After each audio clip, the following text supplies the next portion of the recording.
Chapter 1, Monday, 9:14 a.m. For 31 years, nobody heard a word I said. Then for 1 week, I heard everything they didn't. It started on a Monday at 9:14 in the morning, in the worst meeting of my life, with a faulty microphone and about 40,000 volts of very bad luck. I was the guy they brought in to swap the projector batteries, Julian Vance operations, the human furniture of the 4th floor. And when I reached across the boardroom table to fix the dying mic, it reached back. White light, the smell of a penny, and then, under the ordinary noise of the room, a second room, voices with no mouths moving.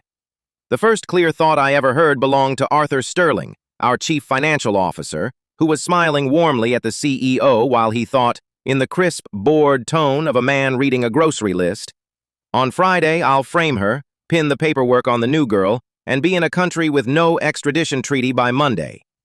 He passed me the stapler without looking at me.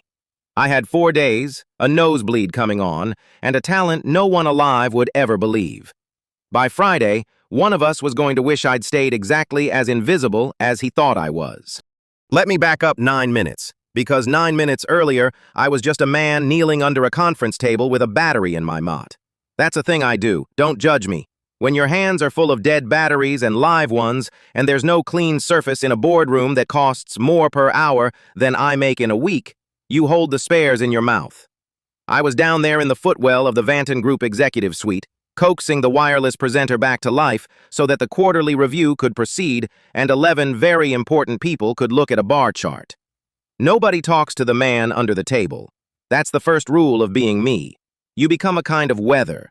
People step around you, over you, through the space where your dignity used to be, and they keep saying the things they'd never say if they thought you were a person. I'd heard more true sentences from under tables than most therapists hear in a career, not because I had a gift, back then I didn't, but because I was furniture, and furniture doesn't gossip. Here is what you need to know about me before the volts, so the after makes sense. I was born quiet and raised quieter. My mother worked 2 jobs and came home with her feet ruined and her patience gone. And the one thing she ever gave me that stuck, more than the name, more than the crooked front tooth, was a sentence she said the night I came home from 3rd grade crying because I'd raised my hand for an hour and the teacher never called on me. She sat on the edge of my bed, still in her waitress uniform, smelling of coffee and other people's dinners, and she said, "Most people are drowning quietly, Julian. The least you can do is listen." Then she turned off the light. She meant it as comfort. I took it as a job description. 31 years later, I was still doing it, still the one who listened, still the last hand raised in every room. And I had begun to suspect that listening was just a nicer word for being ignored with extra steps. At Vanton Group, I fixed things. Projectors, jammed printers, the card reader on the loading dock, the thermostat wars on 4. I was good at it. And being good at it had earned me exactly nothing except more things to fix.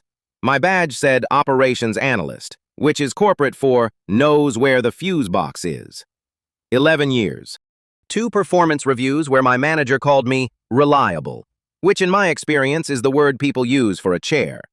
I had a ledger I kept in my head, a private, petty little habit, where I graded people by the gap between what they showed and what I suspected they hid. Everyone got a pass or a fail. It was the only power I had, the quiet, useless verdict of a man nobody was watching. I was about to get a better one. The presenter clicked back to life. I said, "Try it now," to nobody because nobody was listening, and then I unfolded from under the table into the meeting that was already happening above me like weather over an ant. It was the Monday Quarterly. Evelyn Reed, our founder and CEO, 62, silver hair she refused to dye, the kind of woman who built a 400-person company from a rented storefront and still learned the name of every new hire, was at the head of the table saying something about the pension fund being fully funded and how proud that made her. Evelyn was the reason people stayed at Vanton when they could have made more elsewhere. She'd once approved my request for a new toolbox and then remembered, a year later, to ask if it had worked out. Pass. Easiest pass I ever gave. To her right, Arthur Sterling, CFO, 60, avuncular, the silver fox everyone's dad wanted to be, with a laugh he deployed like a firm handshake, and a way of leaning in when you spoke that made you feel briefly like the most important person alive. Half the building would have taken a bullet for Arthur Sterling.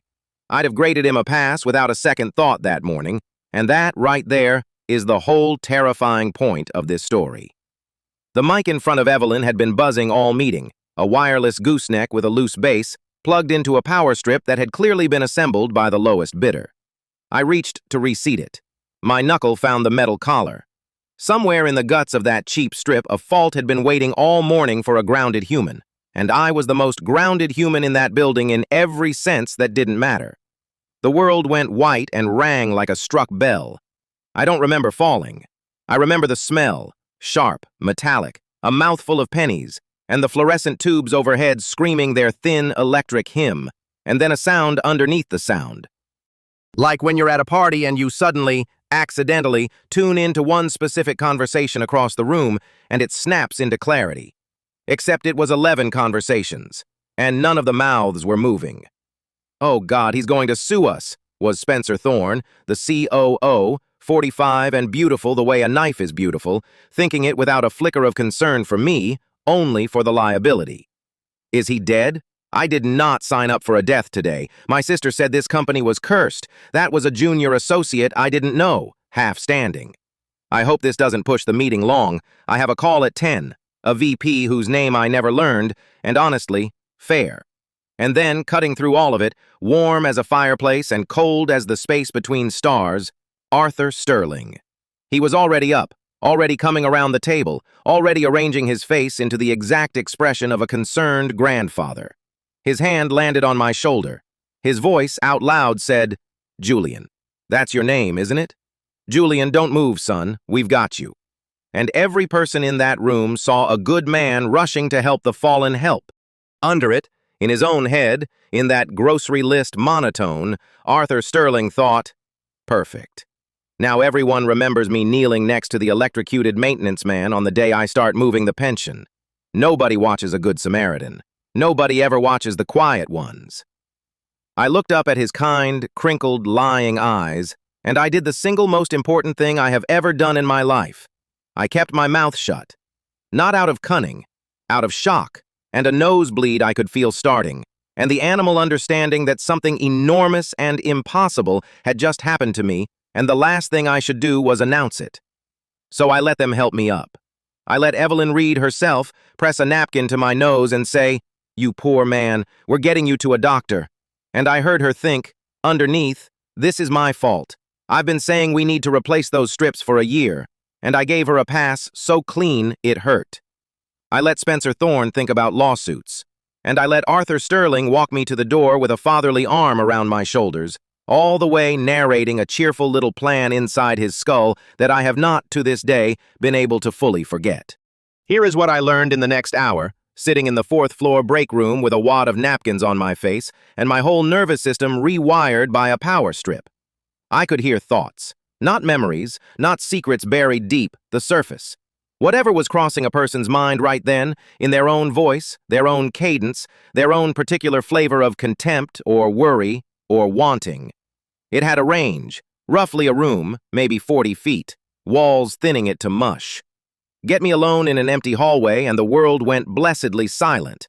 Put me in the break room at 9:40 with the coffee machine gurgling and 6 people orbiting the microwave, and it was a stampede. Everyone's inner monologue arriving at once.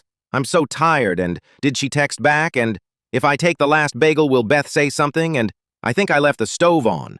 A flood with no valve. And my head lit up like the strip that started it. And it hurt. That was Rule 2.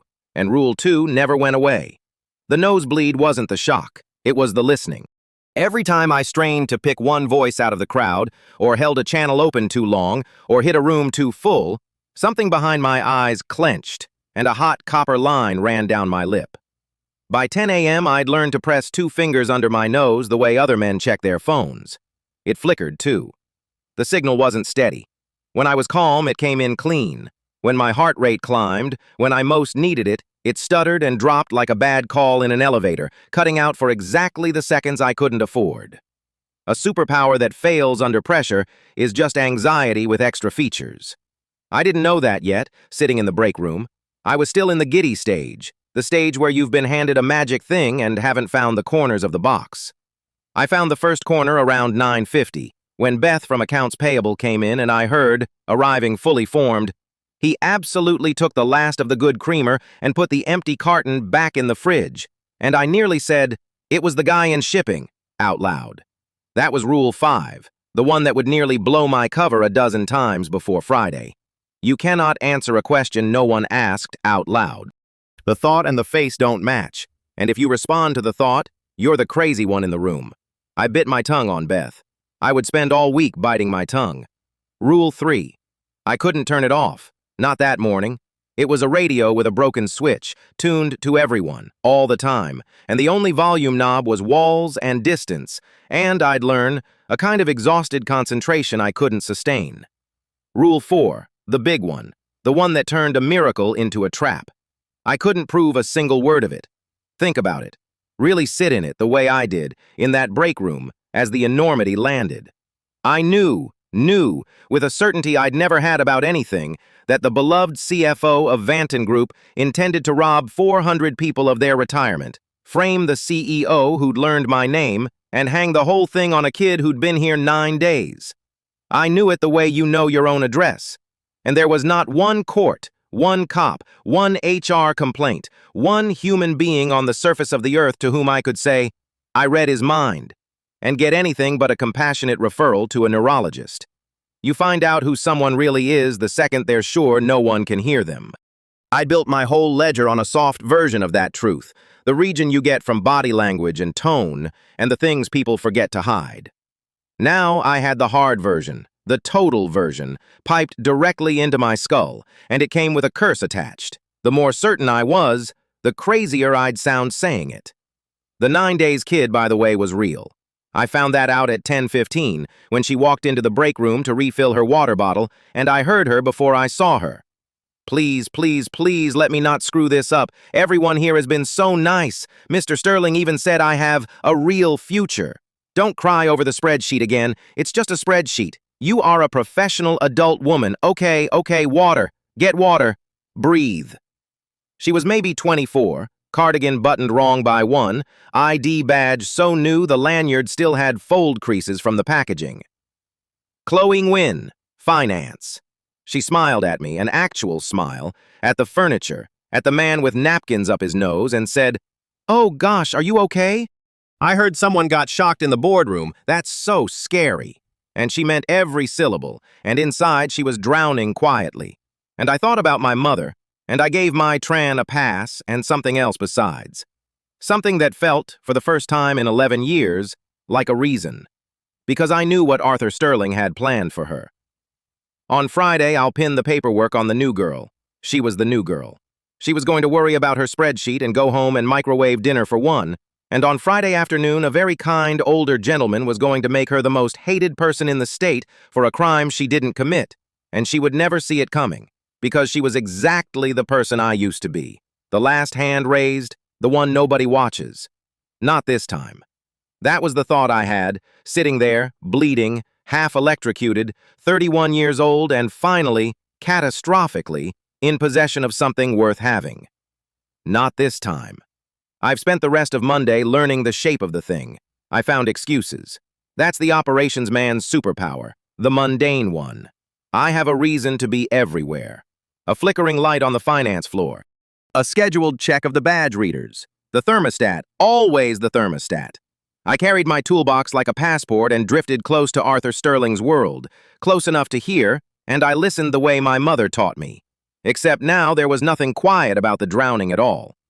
On the way to the finance floor, I ran the gauntlet of the open plan bullpen, and I want you to understand what that was like, because the comedy of it was the only thing that kept the horror survivable. 40 people in a room, 40 broken switches, and me walking through with a toolbox and a fresh understanding of what my species actually sounds like on the inside.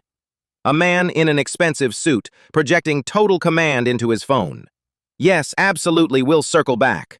While thinking, with genuine panic, I have no idea what this meeting is about. I have never known what any meeting is about. I have been faking it since 2011. Pass, honestly.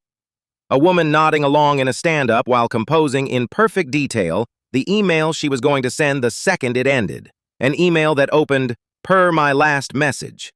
A junior guy staring at a spreadsheet radiating the single word soup, over and over, just soup, soup, soup. And I have never learned what that was about, and I think about it still. It was the loudest, saddest, funniest thing I'd ever heard, and not one of them knew they were broadcasting. I'd spent my whole life certain that everyone else had it figured out, and I was the only one under the table. Turns out we're all under the table. Some of us just have better chairs. Voss's mind, I learned, was a nightmare wearing a cardigan. Out loud, he was all warmth. My dear, wonderful work on the reconciliation. You've got a real future here. And underneath, flat as a runway. She's perfect. Nervous, junior, no allies, signs whatever I put in front of her. When the wire clears and the pension's gone, her fingerprints are all over the authorization, and mine are nowhere. He thought about Evelyn the way you'd think about an inconvenient piece of furniture. Shaw's the problem. Board loves her.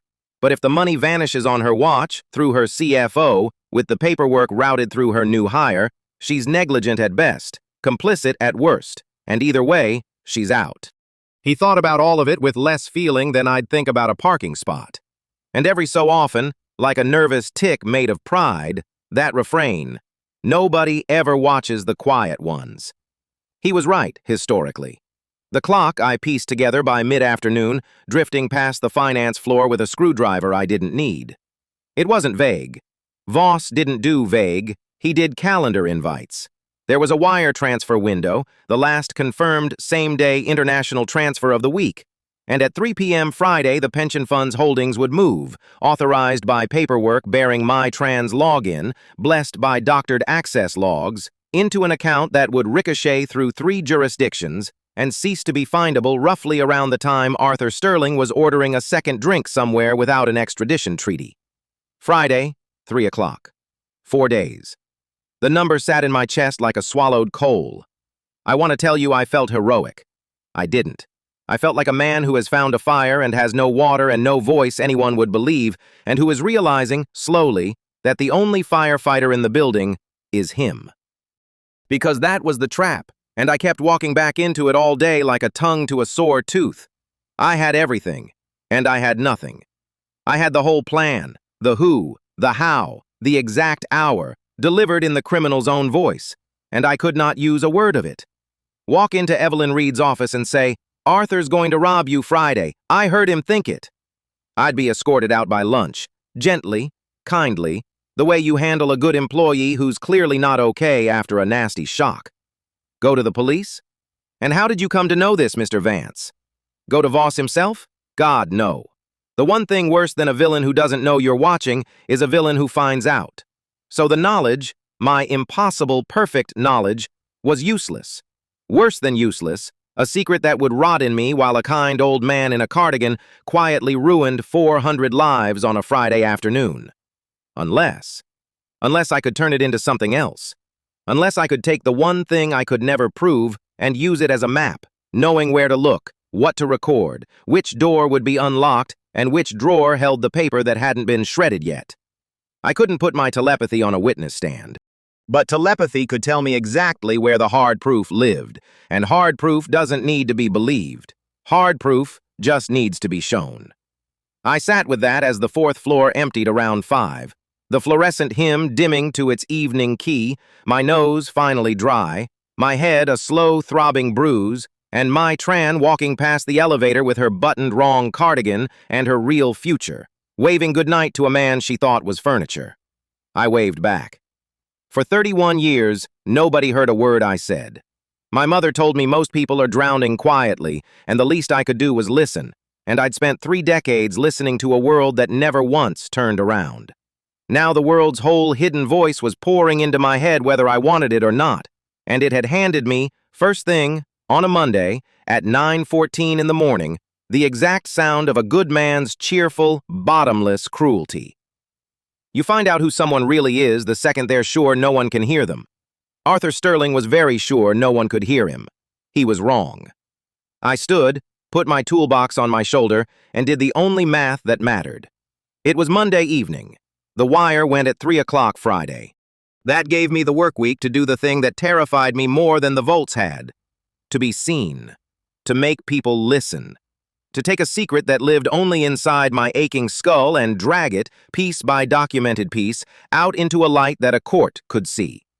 I had 4 days to turn the one thing I could never prove into the one thing he'd never survive. Chapter 2. Tuesday. Tuesday morning, the fourth-floor coffee machine was making a sound like a dying accordion, and for once I was grateful, because the noise gave me somewhere to put my face while the entire office broadcast its private radio directly into my skull. I'd spent Monday night learning that thoughts don't turn off. You don't get to close them like a laptop. I lay in the dark until 3 a.m. with a rolled-up sock pressed to my nose and a legal pad on my chest. And by dawn, I decided that if I was going to survive a week of this without ending up in a facility with soft walls, I needed a system. A ledger, 2 columns. What a person showed the world, and what the world never got to hear. Pass. Fail. My mother used to say most people are drowning quietly, and the least you can do is listen. She'd meant it as kindness. She had not, I think, anticipated 40,000 volts making it mandatory. So I stood at the coffee machine at 8:52 a.m., holding my mug like a shield, and I graded. First up, Becky from Accounts Payable, who smiled at me, actually smiled, which never happened. I was furniture. I was the guy who reset the router and said, "Morning, Julian," and under it, in a voice bright as a game show buzzer, thought, "If he refills the filter, I will personally nominate him for sainthood. I cannot start another day tasting yesterday's grief." I refilled the filter. "Pass, Becky, easy pass." Then Keith from Logistics, who clapped me on the shoulder and boomed, "Big guy, how's tricks?" While his inner voice muttered, flat and unbothered, "I owe this man a name. I have called him Big Guy for 2 years because I do not know his name. Please, God, let his shirt have a badge." It did not have a badge. I almost laughed. That was the danger I was learning, not the menace I could brace for. It was the ordinary stuff, the human static, the man 3 feet away narrating his own small crimes in perfect deadpan while his face did something completely different. You had to keep your own face shut. You had to drink your coffee and nod like you couldn't hear a thing, because the one rule that mattered was the rule I'd figured out at 9:14 yesterday morning with a stapler in my hand and a nosebleed coming on. Nobody could ever know. Say, "I read your mind" out loud in an office and you don't get believed. You get a wellness check and a chair pulled quietly out from under your career. I'd known I was invisible for 31 years. Now invisibility was the only thing keeping me in the game. The elevator dinged. I felt him before I heard him, which is a thing I still can't explain. A kind of cold spot in the warm noise of the floor, the way a room goes quiet under a loud song. Arthur Sterling stepped out in a camel coat that cost more than my car, holding a tray of coffees he'd bought for the interns, beaming like a man in an ad for a bank that loves you. "Julian," he said. He remembered my name. Of course he did. Villains who plan to frame people for a living are excellent with names. "You are a lifesaver with that projector yesterday. Genuinely, board would have mutinied." "Just batteries," I said. "Modesty," he said warmly, and set a coffee in front of me like a benediction. And under the camel coat and the beam and the free latte his mind read out, in that crisp, bored, grocery list tone I would be hearing in my sleep for the rest of my life. 3 days. Wire clears at 3 Friday. Thursday I seed the girl's login. Friday it looks like she authorized it. And by the time anyone reads the paperwork, I'm somewhere they can't reach me. God, this coffee's for nothing. None of them will be here in a month. He was smiling at the interns while he thought it. He tousled one kid's hair. I looked at my free latte. I did not throw it. I want that on the record. I did not throw a hot latte at the chief financial officer of Vanton Group, though every muscle I owned took a vote, and it was close. Fail, Arthur. The worst fail I have ever written. A man who buys coffee for people whose retirements he's about to steal and enjoys the buying. That's not greed. Greed I could understand. That's a man who finds the whole species mildly tedious. He had a refrain, too. I'd caught it yesterday, and I caught it again now as he strolled off, humming, pleased with himself. "Nobody ever watches the quiet ones." Buddy, I thought, and immediately panicked that thoughts might go both ways. They didn't, I checked. I'm not that lucky. You have no idea. Here is the thing they don't tell you about a superpower. It does not make you less of a nobody. It just makes you a nobody with excellent gossip he can't use. At 9:30, there was a stand-up meeting in the glass conference room they called the aquarium, and I was there for the least glamorous reason a man can be in a room. The HDMI cable was flaky, and somebody had to crouch under the table and jiggle it. So I crouched. And while I crouched in the footwell of corporate power, wrestling a cable, 11 pairs of very expensive shoes arranged themselves around me and started thinking at once, and I got my first real taste of what a crowd does to a man who can hear the inside of it. It's not words, it's weather. It's a hailstorm of half-sentences, and every one of them lands. Did I send that email or dream I sent it? If he says synergy one more time, I'm walking into the harbor. She knows about the numbers she has to know. Look at her, she knows. Hungry, hungry, so hungry is 9:31. Too early for the sad desk salad. My back, my beautiful ruined back. My nose started to go. I felt it, the warm copper tickle, the pressure behind my eyes like a thumb pressing from inside. Stress spiked it. I'd learned that already. The more voices, the harder my body worked, and the harder it worked, the more it leaked. I pinched the bridge of my nose and pretended to examine the cable and tried to do the one trick I was slowly, badly learning. Pick one voice out of the storm. Tune, like finding a station. I found Spencer Thorne. The COO was leaning against the glass with his arms crossed, nodding along to whoever was talking, the picture of a man who agreed with excellence. Handsome in the way of a stock photo labeled Confident Leadership. And his interior monologue, when I locked onto it, was so purely about status that it looped like a screensaver. When Evelyn's gone, the corner office is mine. Bigger desk. Get the ugly art down. Voss can have his money. I want the office. I want them to walk past and know, Victor promised. Victor doesn't promise for nothing. I stopped jiggling the cable. Victor. I filed the name the way you file a stone in your shoe. You don't forget it. It walks with you. But the bigger thing, the thing that put a slow, cold hand on the back of my neck under that table, was the shape of the sentence. When Evelyn's gone, not if. And Voss can have his money, as if the money were a consolation prize. As if the money were Voss's lane, and Hale's lane was the throne, and both lanes ran to the same off-ramp. Fail, Spencer. A man who wants the crime for the furniture is somehow worse than a man who wants it for the cash. Is our IT gentleman finished? I came up too fast and clocked my head on the underside of the table, hard enough to see a private galaxy. Every expensive shoe swiveled. 11 faces looked down at the operations guy on the floor with the beginning of a nosebleed and a lump forming above his ear. And 11 inner voices delivered their verdict in unison, a little chorus of the utterly indifferent. Who is that? Does he work here? Get him out, I have a 9:45. Tell me that's not blood on the carpet is new. All set, I said to the room, wiping my nose on the back of my wrist as discreetly as a man can wipe a nosebleed in a glass box.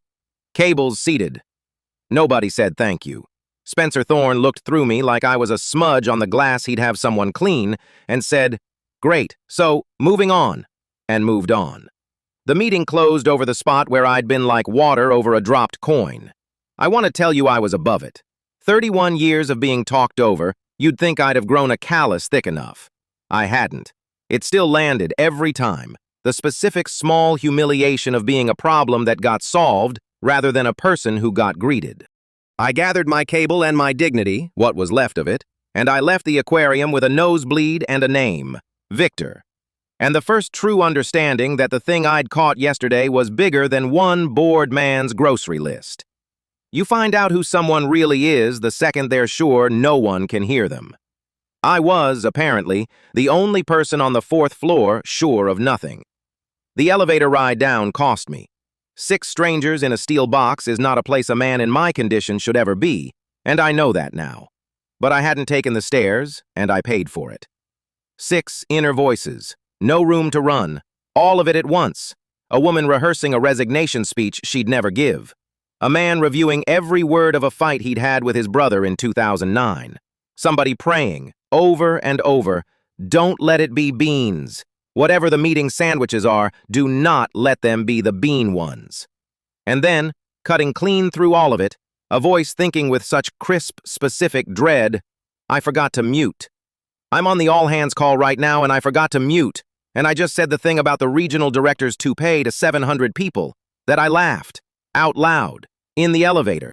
A short, ugly, involuntary bark of a laugh. 6 heads turned, 6 faces, and behind them 6 new thoughts, all some flavor of what is wrong with the battery man. The toupee woman went scarlet, certain that I'd somehow heard, and I had. That was the horror of it. I had heard. And there was no version of, "Sorry, I laughed at your unmuted call," which I know about because I read minds now, that ended anywhere good. "Frog in my throat," I said, and studied the elevator buttons like they owed me money until the doors opened and released me onto the ground floor, where I made myself a second rule to go under the first. Keep your face shut, Julian. The face is the tell. A man who reacts to things nobody said is a man who gets noticed. And getting noticed was the one luxury I could not afford this week, not with Friday coming. The break room, 10:15. I needed water and a wall to lean on that wasn't broadcasting. That's where I met my Tran properly, though met is generous. She was standing at the sink washing a mug with the ferocious care of a person who's decided the mug is the one thing today she can get right. And I knew who she was because everybody in finance knew who she was. 9 days in, the new hire. The one Voss's grocery list mind kept calling the girl. The one the paperwork was going to land on. I hadn't planned to hear her. I want to be clear about that because after everything I'd caught that morning, the theft, the throne, the pure boredom of it, I'd started to think the whole species was a fail. And then I got unfiltered, standing over a sink, thinking she was alone. Okay, you didn't cry in the bathroom, that's a win, that counts. Just do good work. If you do good work, they won't, okay? That spreadsheet, the reconciliation. If I nail the reconciliation, Mr. Sterling will see I'm careful. Careful is good. Careful is the whole job. Mom, I got the job, I'm being so careful. I just don't want to let anybody down. I don't want to be the one who let everybody down.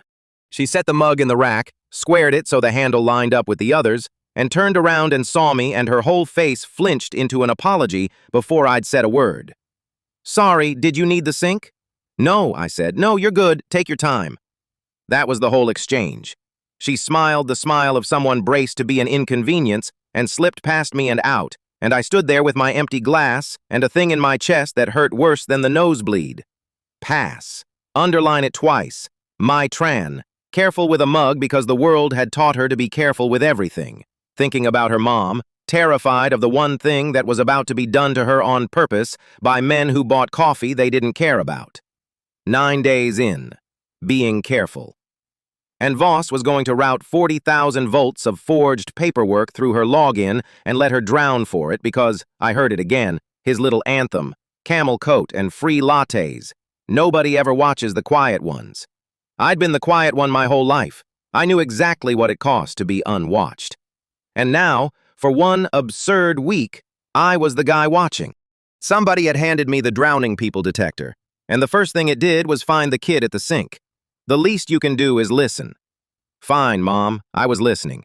God help me, I couldn't stop. I needed proof. That was the whole trap of it, the beautiful, awful engine of my week. I knew everything and could prove nothing. Walk into HR and say, "The CFO told me his plan?" He'd never told me anything. His mouth had told me I was a lifesaver with a projector. Only the other voice, the one no jury and no HR rep on earth would ever hear, had told me the truth. I had to turn a thing I couldn't prove into a thing they couldn't survive. Recordings, documents, catch them in the act. By Friday. 3 o'clock Friday, when a wire I hadn't seen yet would drain something I didn't yet understand. Which is how I ended up at 11:40, doing the dumbest, brave thing available to a man with no authority. I went down to the 3rd floor to snoop on the auditors, on the theory that if anyone had paper on the money, it was them. Her name was Zara Kweku, and I knew it because it was on a little brass plate on a desk absolutely fortified with document boxes, and she was staring at a spreadsheet with the expression of a woman who has found one thread and intends to pull the whole sweater off the world. I hovered. I'm an excellent hoverer. It's most of my job. She didn't look up. "You're the battery guy," she said, "from the 4th floor, the one who bled on the aquarium carpet. News travels. Blood travels. There's a facilities ticket." She kept reading. But under the dry voice, and I tuned to her, carefully, the way you'd carry a full cup downstairs, her mind was doing something none of the others had done all morning. It was suspicious of the right things. Something's off in the pension reconciliations. The numbers reconcile, and that's exactly what's wrong. They reconcile too well. Somebody's smoothing something, and smoothing takes a hand. Whose hand? And there it was. The pension, the actual word, out of the one honest mind on the audit floor. The pension. Not petty cash, not a slush fund, not a bored man skimming a rounding error into an offshore account. The retirement money. 400 people's someday. That was the size of the hole Voss's grocery list voice had been so cheerfully humming toward. The wire on Friday wasn't a theft, it was an amputation, and Mai's login was the scalpel they'd leave in the wound with her fingerprints on it. I must have made a sound. Zara looked up for the first time. Her eyes were very direct, and her thought was even more direct. This man knows something, and he's terrible at faces. Interesting. File him. You okay? She said out loud. Long morning, I said. Bad cable. Bad head.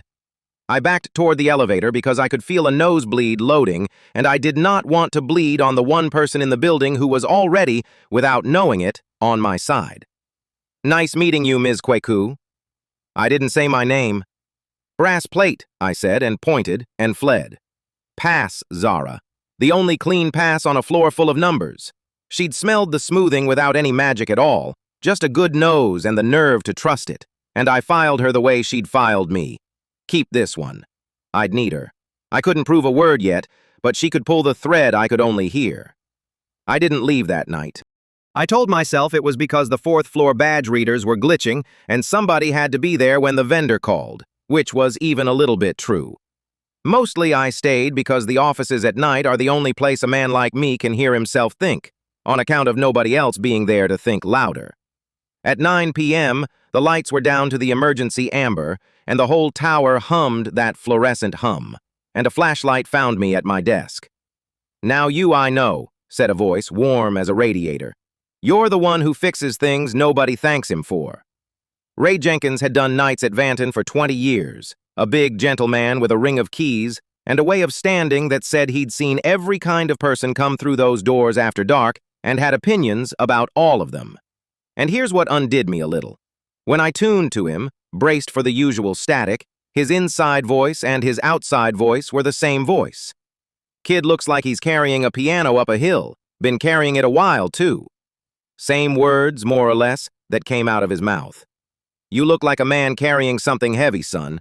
This time of night, that's usually money trouble or people trouble. People, I said. Bad people. And nobody believed me. Ray lowered himself into the chair across from mine like it was his chair, which, after 20 years, maybe it was. 20 years I've watched this place empty out every night, he said. You want to know who somebody is? You don't watch him in the daylight when the whole world's looking. You watch him when they think the cameras are off, and it's just old Ray and the vending machine. That's when they show you. He nodded slowly. Voss stays late Thursdays. Did you know that? Nice as pie to me, always. But he stays late Thursdays, alone, and he don't do work you do late on a Thursday. Pass, Ray. The biggest pass in the book. A man who'd figured out with nothing but patience and a flashlight the exact thing 40,000 volts had cost me a nosebleed to learn. You find out who someone really is the second they're sure no one can hear them. Ray had been listening for 20 years without any magic at all. He'd just paid attention. He handed me a stick of gum and a set of after-hours logic, and without either of us saying it, a key to the building, and I sat there in the amber light with the first two allies of my life. One, a suspicious auditor who didn't know she'd enlisted, and one, a night guard who understood everything and needed no convincing. And I felt, absurdly, less alone than I had all day, full of voices. I laid it out for myself on the drive home, because you have to say a thing plain before you can beat it. Voss was going to move the pension on Friday at 3. Voss forged the trail through Mai. That much I'd had since Monday. But Tuesday had added 2 words that changed the whole shape of it. Spencer Thorne saying Victor promised in the aquarium, and Voss can have his money like the money was a tip you leave the help. Hale didn't want the cash. Hale wanted the chair. And nobody wants a chair they can't sit in, which meant somebody was clearing the room for him. promising the seat, running the play from a height where a bored CFO with a grocery list mind was just an errand. Voss was smart and cold and doomed the second he passed me that stapler. But Voss didn't dream this. Voss was hired. I'd spent all day thinking I was up against one charming man and his free lattes. Driving home under the sodium lights with a legal pad of half-heard confessions on the seat beside me, I finally understood I was wrong, and the understanding sat in my stomach like a swallowed key. Voss was the knife. Somebody upstairs was the hand. Chapter 3. The Quiet Ones. I understood the real shape of it standing at the fourth-floor copier at 10 to 7, alone, pretending to jam clear a machine that wasn't jammed. It was Tuesday night, technically Wednesday morning, and I was the only warm body on the fourth floor except for the vending machine, which hummed to itself like it knew something I didn't. I'd stayed late on purpose. Not to work. I'd stopped pretending to work around 8. I'd stayed because the office empties out its noise the way a bathtub drains, and in the quiet, I could finally think without 40 other inner voices sloshing around my skull. All day, the power had been a fire hose. One person, alone, at 1 in the morning, was a garden tap. I could breathe. And in the breathing, the shape of the thing had started to come clear, and the shape was so much bigger than I'd let myself believe. Because here was the problem I kept circling.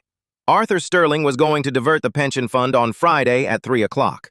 I knew that the way I knew my own middle name. I'd heard him think it, cheerful as a man choosing a sandwich. But you don't build a plan like that alone. You don't forge one authorization and frame one CEO and vanish to a country with no extradition treaty on the strength of your own charm. Somebody had to have opened the doors. Somebody had to have made the pension reachable in the first place, untangled it from the trustees, the covenants, the 17 boring protections that stood between 400 people's retirement and a wire transfer. Voss was clever. Voss was not a magician. I'd caught it that afternoon, a scrap, a flicker. Voss, in the elevator, alone with me and a potted plant, thinking about a phone call he had to make and dreading it the way you dread calling a landlord. And under the dread, one word, bright as a struck match. Ashby. Victor Harrington, chairman of the board. The man whose name was on the letterhead above even Evelyn's. The man who came to the building maybe 4 times a year, shook exactly the right hands, and left before the coffee got cold. I'd been in a room with him precisely once, 11 months ago, when I refilled the water pitchers during a shareholder presentation, and he looked through me so completely that I checked, later, in the elevator mirror to make sure I still had a reflection. Voss was the knife. I'd figured that much out by Tuesday. But a knife needs a hand, and the hand, it turned out, wore a signet ring and sat at the head of the board. I want to tell you I felt like a detective, cool, assembling. The truth is I felt like a man who'd found one termite and then pulled back the drywall. Let me explain how I actually pieced it together, because it wasn't magic. Or it was, but the magic only pointed. The magic never handed me a folder. That's the thing nobody tells you about hearing minds. You'd think it would be like reading a confession. It isn't. It's like standing in a train station catching the ends of 40 conversations, none of them your business, none of them complete.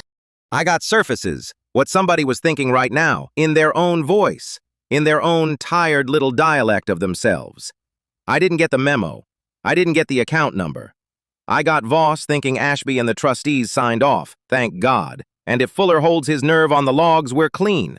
And then I had to be a normal person and go find out what any of that meant, using my hands and my eyes and a laminated badge that let me into exactly 4 rooms. So that's what I did. At 1:30, I let myself into the little glass conference room we called the fishbowl, and I opened the shared drive on the wall screen, the one full of documents nobody reads, and I went looking for the boring. The boring is where they hide everything. I'd learned that in 9 years of being the man who fixed the projector, while executives said things in front of me they'd never say in front of a person they considered a person. Here's what the boring told me. 8 months ago, quietly, the board had reclassified the pension. Not stolen, reclassified. A word so gray you could paint a battleship with it. They'd moved it from a protected trust structure, where 3 separate trustees had to agree before a dollar could move, into something called a consolidated treasury facility, which is corporate for 1 door with 1 lock. The paperwork said it was to reduce management fees. Save the company money. Everybody's friend. There was a slide deck. There were charts with arrows going up. And the man who'd chaired the committee that recommended it, the man whose signature sat at the bottom of the resolution, in a fountain pen scrawl you could have read from space, was Victor Harrington. I sat back in the ergonomic chair that cost more than my car, and I did the arithmetic. And the arithmetic was the coldest thing I'd felt since the shock. This was not embezzlement. I'd been thinking of it as a theft. One big theft. A man grabbing a bag and running. It wasn't. It was a strip. Ashby wasn't planning to rob Vanton Group. He was planning to disassemble it and sell the parts. And the pension, the 400 people's retirement, the invisible money that was supposed to catch them when their working years ran out, the pension was just the biggest, softest, most unguarded piece. He'd spent 8 months building a hallway from that money to a single wire transfer, taking out every locked door along the way, calling it efficiency, getting the board to applaud. And Friday at 3, Voss would walk down that hallway with a suitcase. My Tran would be standing at the far end holding it, because that's whose login the authorization would run through. And Evelyn Reed, honest, sharp, beloved Evelyn, who'd started this company in a rented office with 2 employees and a fax machine, Evelyn would be the story they told afterward. The founder lost her grip. The founder let it happen. Tragic, really. Time for new leadership. Ashby couldn't just take the money. A stolen 400 pensions leaves a hole shaped like a crime. He needed the hole to be shaped like a scandal instead, like a woman who'd trusted the wrong CFO, a new hire who'd fat-fingered a catastrophe, a company that simply needed a firm hand at the top. His hand, the one with the ring. Voss got a country with no extradition treaty. Ashby got the whole building, clean, applauded, and the board would vote him the keys out of gratitude. I graded him right there in the dark with the wall screen glowing on my face.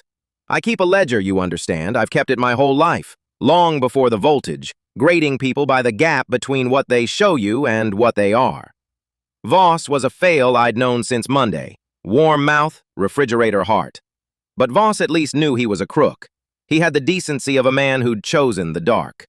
Ashby was worse, and I hadn't even heard his thoughts yet. Ashby had built a machine so that no single lever he pulled would look like a crime. He'd made 400 robberies wear a tie and call themselves a merger. That's a special kind of fail. That's the fail that gets a wing of the library named after it. I turned the screen off.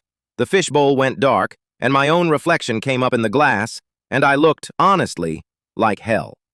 There was a smear of dried blood under my left nostril from a nosebleed I'd had around 11 and forgotten to finish cleaning up. My tie was crooked. I was 31 years old, and I weighed about as much as I did in high school. And I was sitting alone in an office at 2 in the morning, having just discovered a heist inside a merger. And there was exactly one person on Earth who could have done it. And no one on Earth would believe him.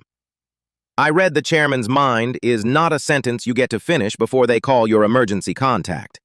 Here is the part I've never told anyone, and I'm going to tell it now because you can't understand the rest of the week without it. My mother used to say I was born listening. She meant it kindly. She was the only one. I was the kid at the back of the class with his hand half up, the one who knew the answer and never got called on, who eventually stopped raising his hand at all because the not being seen started to hurt worse than the not knowing ever had. I was the kid whose good idea became somebody else's good idea the second I said it too quietly. In every group project, I was the one who did the reliable middle third and got thanked last. I want to be clear that this isn't a sad story about a bad childhood. I had a fine childhood, a warm one, a small one.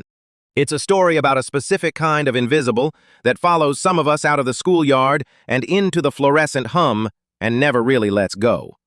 I grew up and it followed.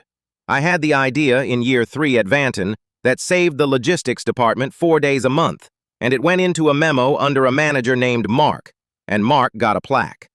I've watched people I trained get promoted past me twice, not because they were smarter, because they were louder, and loud reads as sure, and sure reads as leadership, and I have never in my life sounded sure of anything, even the things I would bet my hands on. The world hands its microphones to the confident and its mops to the quiet, and I got very good with a mop. My mother saw it. She saw everything. That was her whole gift. She worked a switchboard for 30 years and then a hospice desk for 10, and she used to come home so tired she'd fall asleep sitting up, And I asked her once, I must have been 9, why she'd take a job where all day people just told her the worst things that ever happened to them. And she looked at me with those switchboard eyes, and she said the thing I've carried through every room since. Julian, she said, most people are drowning quietly. You'll go your whole life and hardly notice because they're polite about it, and because the loud ones use up all the air. The least you can do, the very least, is listen. It costs you nothing, and it's the only thing anybody's ever actually wanted. She died 4 years ago. Quiet, of course. She'd never have made a fuss. And here's the joke, and it's a good one. The universe has better timing than I ever gave it credit for. Here I was, 31 years old, the least heard man on the 4th floor, and a faulty microphone reached out and gave me the one thing I'd wanted since I was 9, at the back of a classroom with my hand half up. To be heard? No. That's what I thought I wanted. The shock gave me the mirror image. It gave me hearing. It made me involuntarily the best listener alive. Every drowning, quiet person in a 30-foot radius, I could hear them going under, in their own voice, whether I wanted to or not.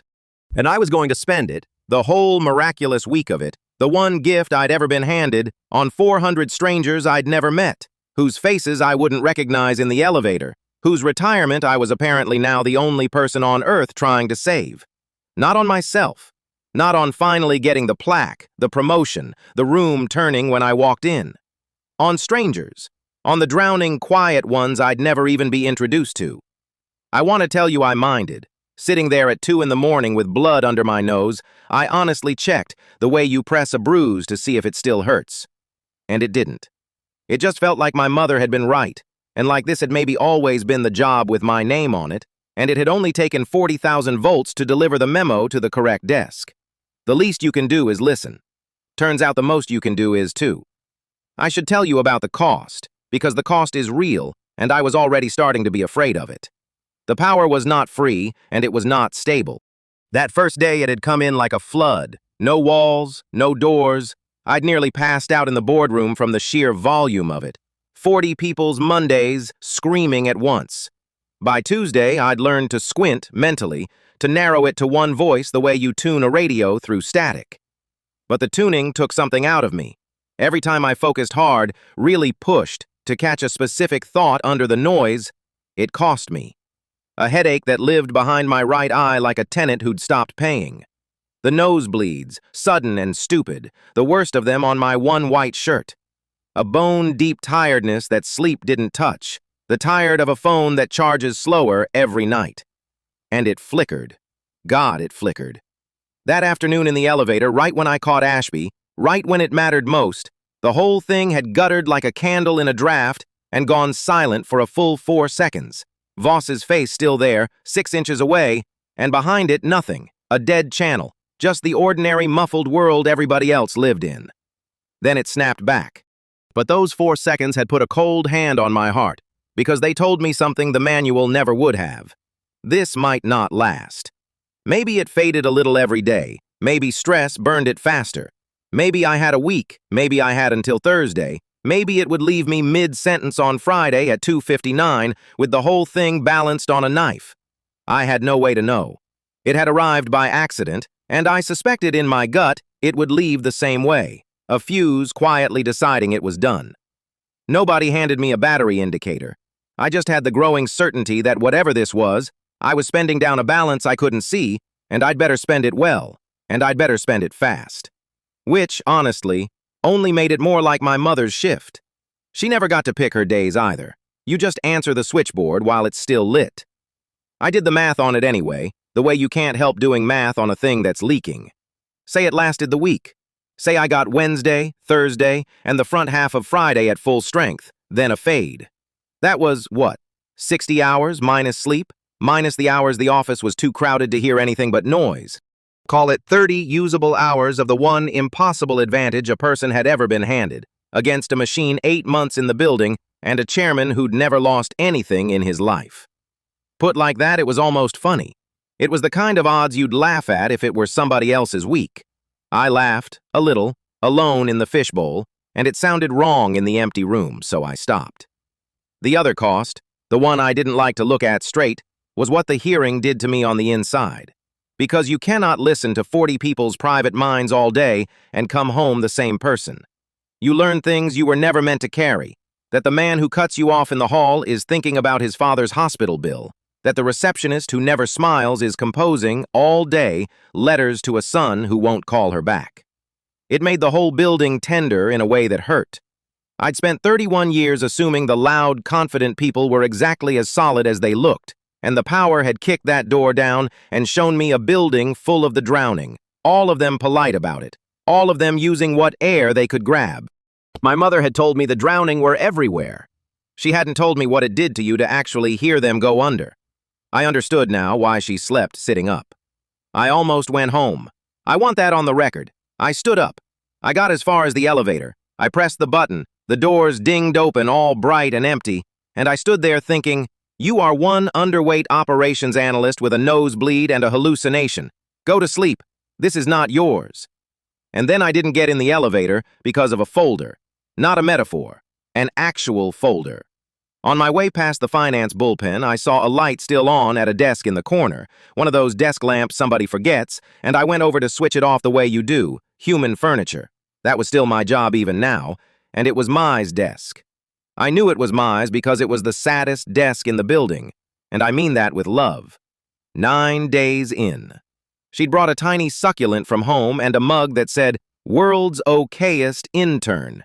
Even though she wasn't an intern, she was a full hire. She just hadn't found the confidence to buy the mug that said what she actually was. There was a stack of onboarding paperwork she'd clearly stayed late to finish, aligned to the edge of the desk with the terrible precision of a person who thinks precision might protect her. A yellow sticky note in careful handwriting. Ask Daniel, which login for Treasury approvals? Don't forget! 2 exclamation marks. She double underlined, don't forget. And I stood over that desk and the whole thing landed on me at once, the way the arithmetic had landed in the fishbowl. Except this wasn't cold. This was the other thing. Because I knew that desk. I'd sat at that desk, a different building, a different decade, the same desk. The little plant you bring to prove to yourself you're staying. The mug that undersells you because overselling yourself feels like tempting fate. The staying late so nobody can say you didn't try. The double underlined, don't forget, because when you're new and quiet and nobody's watching you, the only person left to hold you accountable is you, so you hold yourself with both hands. Mai Tran was going to walk in on Friday morning, 9 days into the first real job of her life, carrying her okayest intern mug and her double underlined worries, and by 3 o'clock, 400 people's retirement would be gone through a login she'd asked Daniel about on a sticky note, and there would be a paper trail with her name on every page of it, and Voss would be over an ocean, and Ashby would be shaking the right hands, and the story they'd tell about her would be the story they told about everyone like us. She was new. She was in over her head. Nobody was really watching her. Nobody ever watches the quiet ones. That was Voss's line. I'd heard him think it twice now, pleased with himself each time. A man petting his own cleverness. Nobody ever watches the quiet ones. He was right. That was the horror of it. For 31 years, he'd have been right about me, and he was right about Mai, and he was right about the 400, all of us going under politely while the loud ones used up the air. Except for one thing he didn't know. One accident with a microphone. One fluke of voltage that had picked, of all the people in that boardroom, the human furniture, and made the invisible man the one who could hear.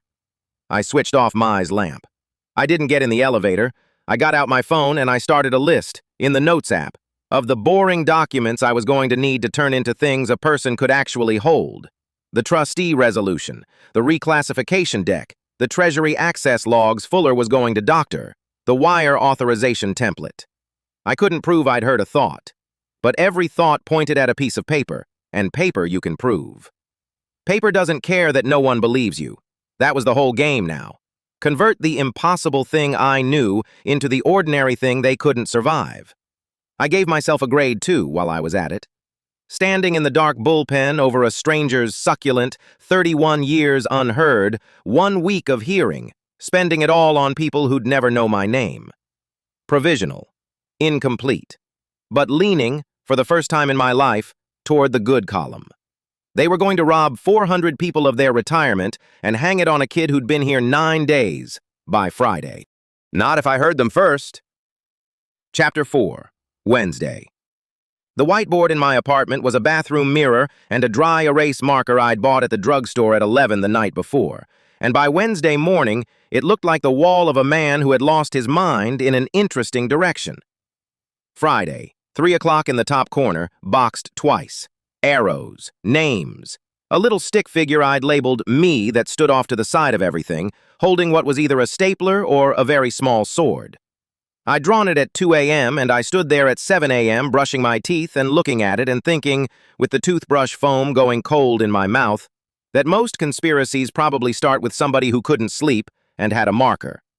Here's what I knew, and here's the part that would have gotten me committed. I knew it because I'd heard it.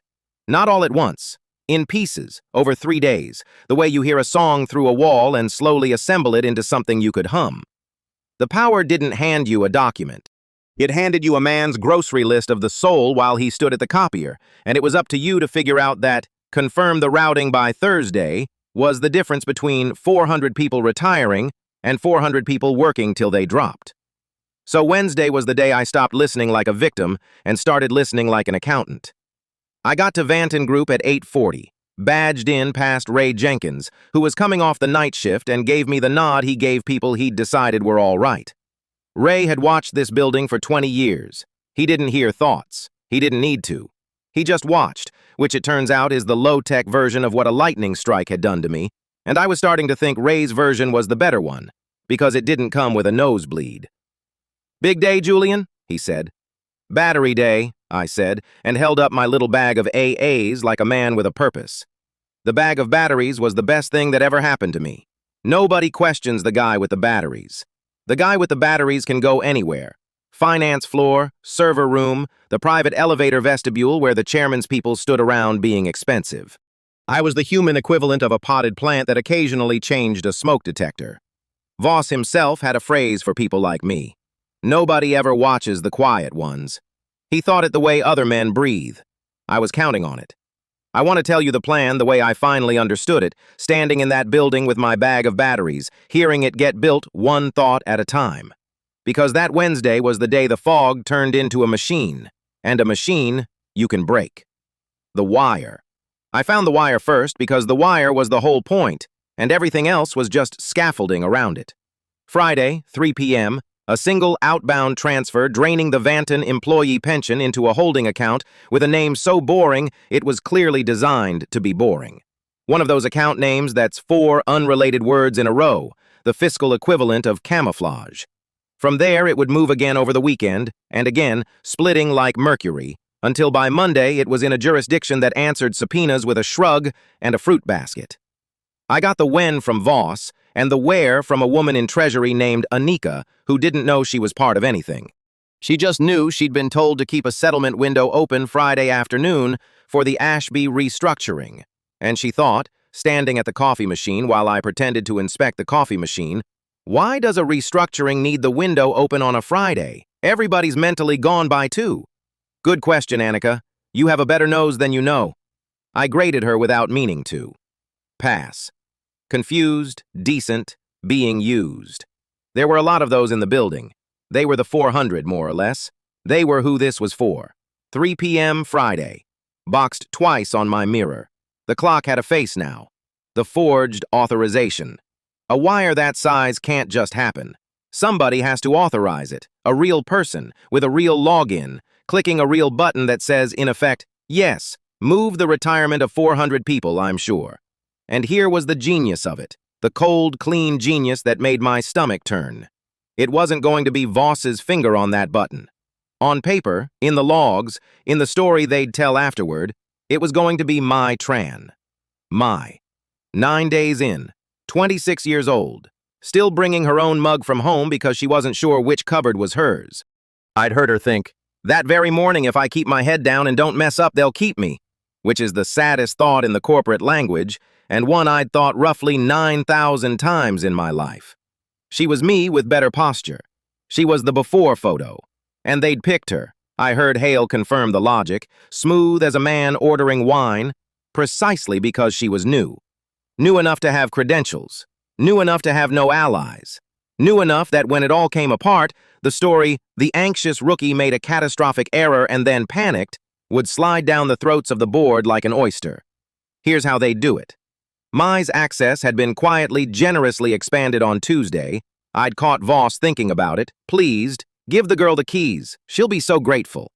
Give a scared new hire more responsibility than she's ready for, and she reads it as trust. She'd been glowing about it. She had no idea she'd just been handed the rope.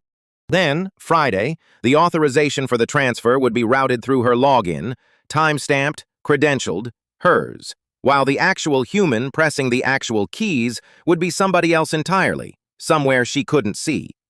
I stood in the finance floor kitchenette with a battery in each hand and understood, finally, why they'd been so relaxed. They weren't planning to hide the crime. They were planning to sign someone else's name to it. You don't need to be invisible if you've got a scapegoat with a login. Pin the paperwork on the new girl. Monday, 9:14 a.m., stapler in his hand.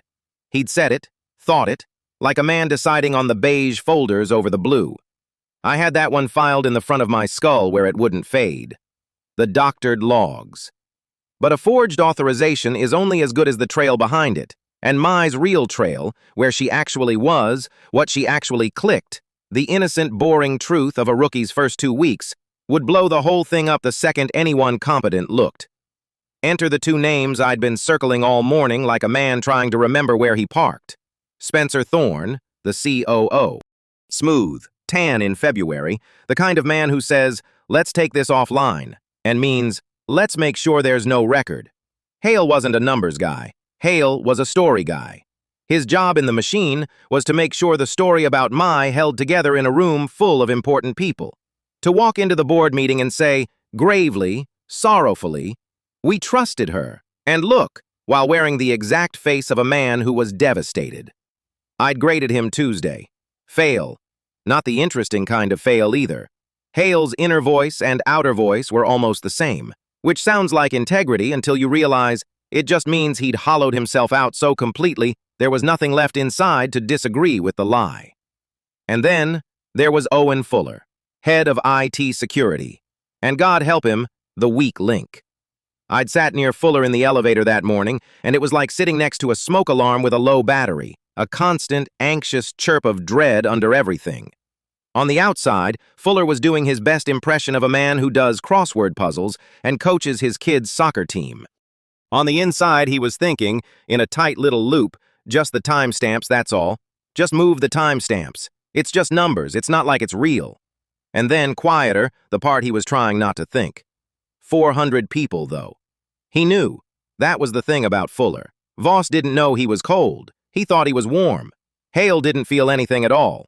But Fuller knew exactly what he was doing and was doing it anyway, and the knowing was eating him from the inside, and that, I filed this away, this was gold. That made him the softest wall in the fortress. Fuller's job was the logs, the access records that would show Mai in places she'd never been, clicking things she'd never clicked. At times, she'd been standing in the break room asking me, actually me, on Monday, whether the vending machine took cards. He'd shift her timestamps. He'd bury her real activity. He'd manufacture a version of Tuesday through Friday in which a nervous rookie went rogue. And because he was the head of security, nobody would audit the auditor. Nobody watches the man who watches everybody. Except that this week, somebody was watching the man who watched everybody, and that somebody had a bag of AA batteries and a splitting headache. Fail, I wrote on Fuller, in the ledger I kept in my head. And then, because I'm my mother's son and she'd have made me, but a soft fail. A fail that's looking for a door. You find out who someone really is the second they're sure no one can hear them. Fuller, sure no one could hear him, was quietly begging to be stopped. I just had to be the one to hear it. Evelyn's ouster. And over all of it, the last brick, the one that turned a robbery into a coup. They were going to frame Evelyn Reed. Evelyn built this place. 40 years old when she started it, sharp and honest in a way that had cost her plenty and that she'd never once traded away. The pension had been her idea, a real one, funded, protected, back when protecting your people wasn't a slide in a deck, which was exactly why she had to go. You can't drain a pension with the founder standing in the room asking why. So the plan wasn't just to steal the money and blame the rookie. It was to arrange things so that when the loss surfaced, it looked like Evelyn's negligence, her CEO, her company, her signature culture of trust your people, weaponized into she gave a child the keys to the vault and went to lunch. The board would have no choice. She'd be gone by the following week, and the man who'd engineered all of it would step into the gap wearing a look of tremendous reluctance. Because Voss wasn't the top. I'd figured that out on Tuesday, and Wednesday confirmed it in bold. Voss was the knife. Somebody upstairs was the hand, and on Wednesday at 11:40 in the morning, the hand walked in the front door. You could feel him before you could see him. The building changed pressure. The receptionist sat up straighter without deciding to. Two men in good coats materialized in the lobby the way two men in good coats do, and between them, unhurried, came Victor Harrington, chairman of the board, and the temperature of the room dropped a degree for reasons that had nothing to do with the air conditioning. I knew his face from the annual report, the silver hair, the smile calibrated to the exact watt-hour of warmth that photographs well and commits to nothing. What I didn't know, until he crossed the lobby and came within range, was what it sounded like inside a man like that. I braced for it. By Wednesday, I'd heard cruelty and greed and Fuller's guilt and Voss's boredom and 100 flavors of ordinary human mess. I thought I was ready for the top of the pyramid. I wasn't ready for the quiet. Most people's minds are a busy street. Even the villains, Voss narrating his own cleverness, Hale rehearsing lines, Fuller chirping his dread. But Ashby, walking through the lobby of a company he was about to hollow out from the inside, thought almost nothing. And what little he thought was worse than anything loud could have been. He looked at the lobby, the good marble, the founder's mission statement etched into the wall about people first, and he thought, mild as a man noting the weather. Sentimental. Doesn't scale. He looked at a knot of employees by the elevators and thought, I swear to you, nothing at all. The way you'd look at inventory. Not contempt. Contempt is a feeling. This was arithmetic. 400 retirements were, to Victor Harrington, a line item that would look better once removed. I've told you I grade people by the gap between their thoughts and their faces. Voss's gap was a canyon, and it was chilling. Ashby didn't have a gap. His face and his thoughts matched perfectly, and they matched at a temperature I'd never encountered. And I understood in that lobby that the truly dangerous ones aren't the liars. The liars at least know there's a truth worth hiding. Ashby had simply decided that other people weren't quite real, and had built a very successful life on the efficiency of that decision. Fail, I wrote, and my hand was actually shaking. Not a soft fail, not a looking for a door fail, the other kind, the kind you don't reason with, the kind you have to outplan. And then, because I am apparently not a smart man, I did something stupid. Voss had come down to greet him, all warmth, all Victor, wonderful, this way, and the two men swept toward the private elevator, and their path took them right past the little vestibule where I happened to be standing on a step stool, changing the battery in a smoke detector that did not, strictly speaking, need changing. Ashby's eyes passed over me the way they'd passed over the marble. Furniture. And in that half-second of being nothing to him, I caught one more thought. A specific one, a private one. He was thinking about a call he had scheduled for Thursday, and a phrase attached to it, the Cayman confirmation, and the deep, settled satisfaction of a man for whom this was the 9th or 10th time, and not the first. The Cayman confirmation. Thursday. I filed it so hard my head throbbed. And here's the stupid part. I was staring. I know I was staring because Voss noticed. And Voss said, in his warmest avuncular register, Julian, our very own Mr. Fix-It. Don't mind Julian, Victor, he keeps the lights on.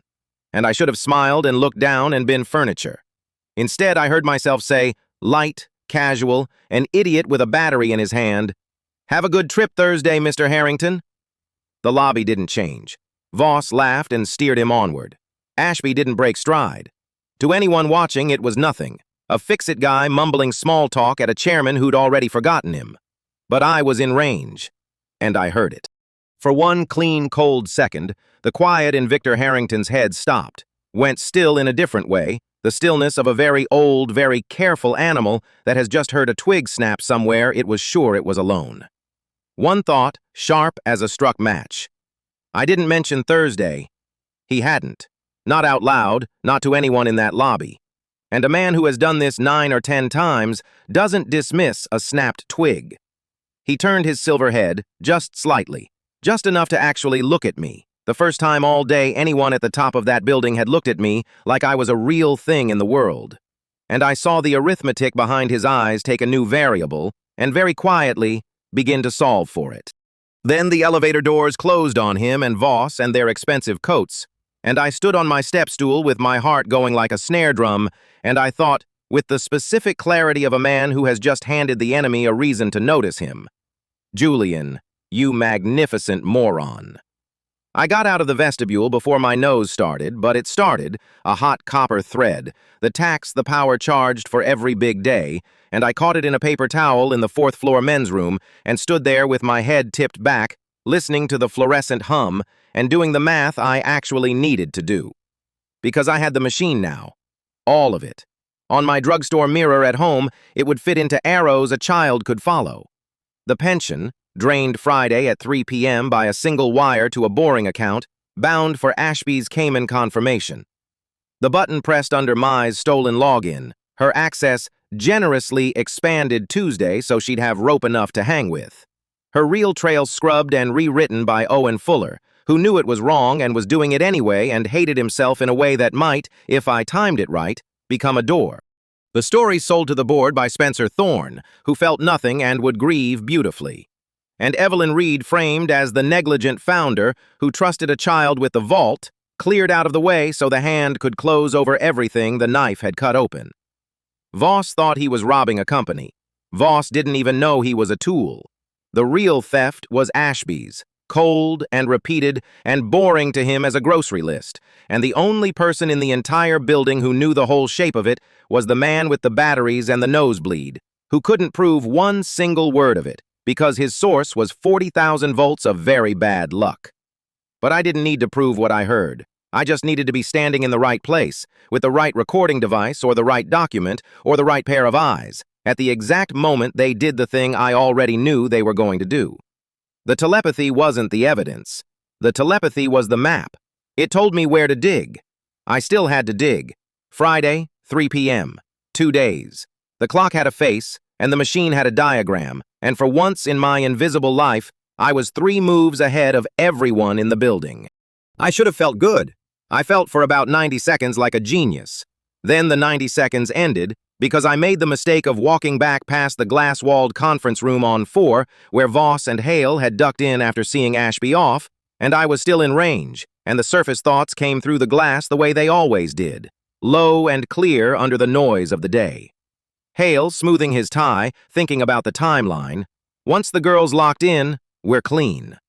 And Voss, warm-faced, watching me through the glass as I passed, actually watching me, which is the one thing he was never supposed to do, thinking, in that crisp, bored tone I would know in my sleep now. The Nguyen girl's a liability the second anyone gets curious. Move her Thursday instead of Friday. Cleaner. A pause, his eyes tracking me down the hall. And the maintenance fellow's been underfoot all week. Ashby flagged him. Have Fuller pull his badge history. Probably nothing. Probably nothing. The 2 most dangerous words in the English language when they're aimed at you. They were going to move on Mai a day early, and they just decided the battery guy was worth a second look. I stood in that hallway with the paper towel still balled in my fist, and my grand 3 moves ahead feeling curdling into something colder, and I finally understood the flaw in my beautiful advantage. All week I'd been the only one hearing. All week the deafness had run one direction, and I'd been drunk on it, mapping their machine while they mistook me for the wallpaper. For the first time in my life, I could hear people coming. The trouble was, one of them had just started listening for me. Chapter 5. Thursday. Arthur Sterling ordered a cheese Danish at 8:52 on Thursday morning, and while he was ordering it, he decided exactly how he was going to end my trans career. I was 3 feet behind him in the lobby coffee line, holding a box of replacement toner I'd been asked to carry up to the 4th floor by a man who then forgot to tell me which 4th floor. And I heard both things at once, the Danish and the doom, in the same untroubled voice. That was the thing about Voss that I still couldn't get used to. He didn't have a scheming voice and a shopping voice. He had one voice, warm and bored and pleased with itself, and it discussed pastries and pension theft in exactly the same tone, the way some people hum the same 3 notes whether they're happy or nervous or driving off a cliff. Danish. And then, the forged authorization goes in today. Not too early. You don't hang a picture before the paint's dry.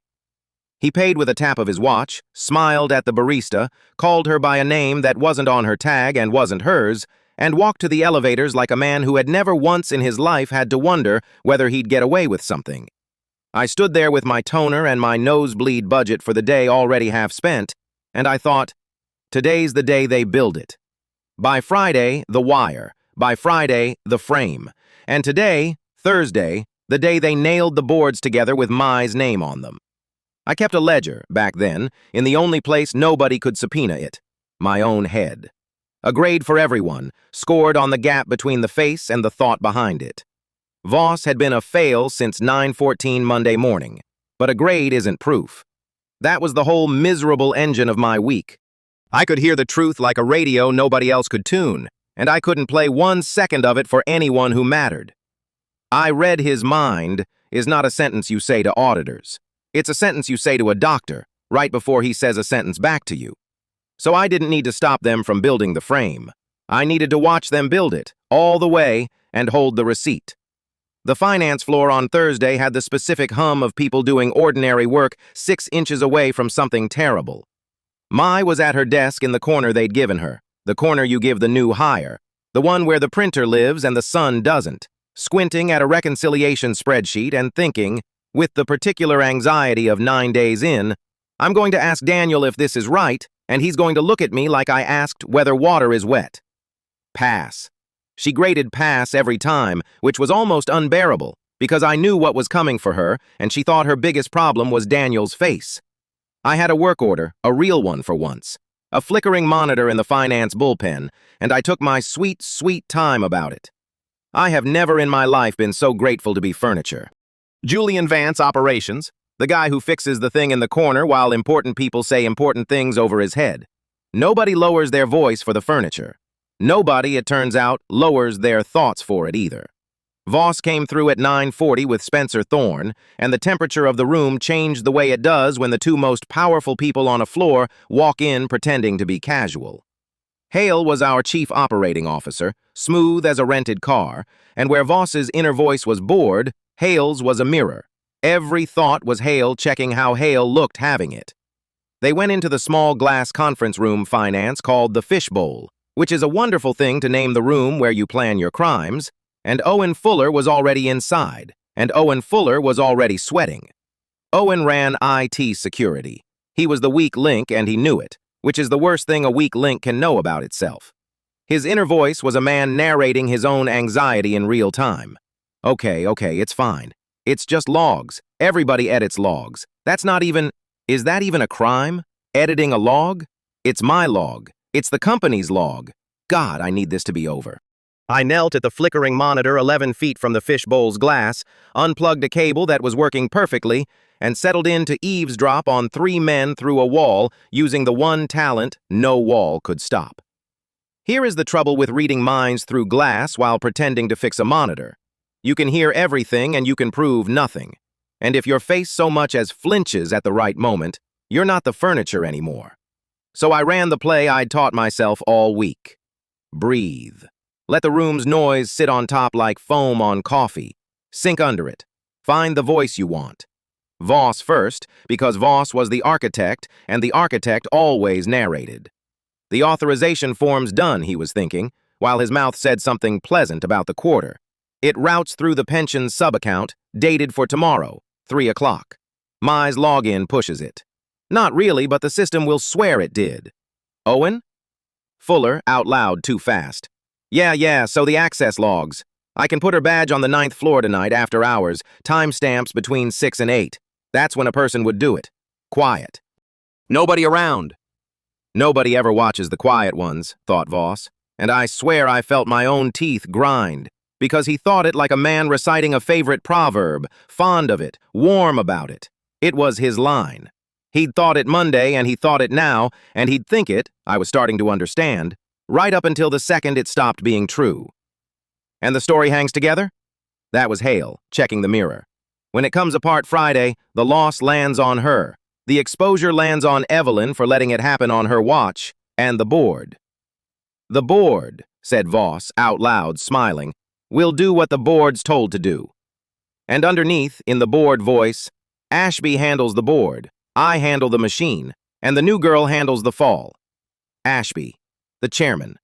Victor Harrington, who I'd stood 4 feet from on Wednesday and heard think about 400 people's retirements the way you think about clearing a plate. The hand above the knife. He wasn't in the fishbowl. He was never in the room where the work got done. That was the whole architecture of him. He'd be somewhere with good coffee, letting other men leave fingerprints. I got it all. The sub-account. The tomorrow at 3 timestamp. The forged authorization routed to look like my pushed it. Fuller's after-hours badge fiction. 6 to 8 tonight, 9th floor. The 3-part frame. My holds the paperwork. Evelyn holds the blame. Ashby holds the company. And I couldn't record a thought. So I did the only thing thoughts let you do.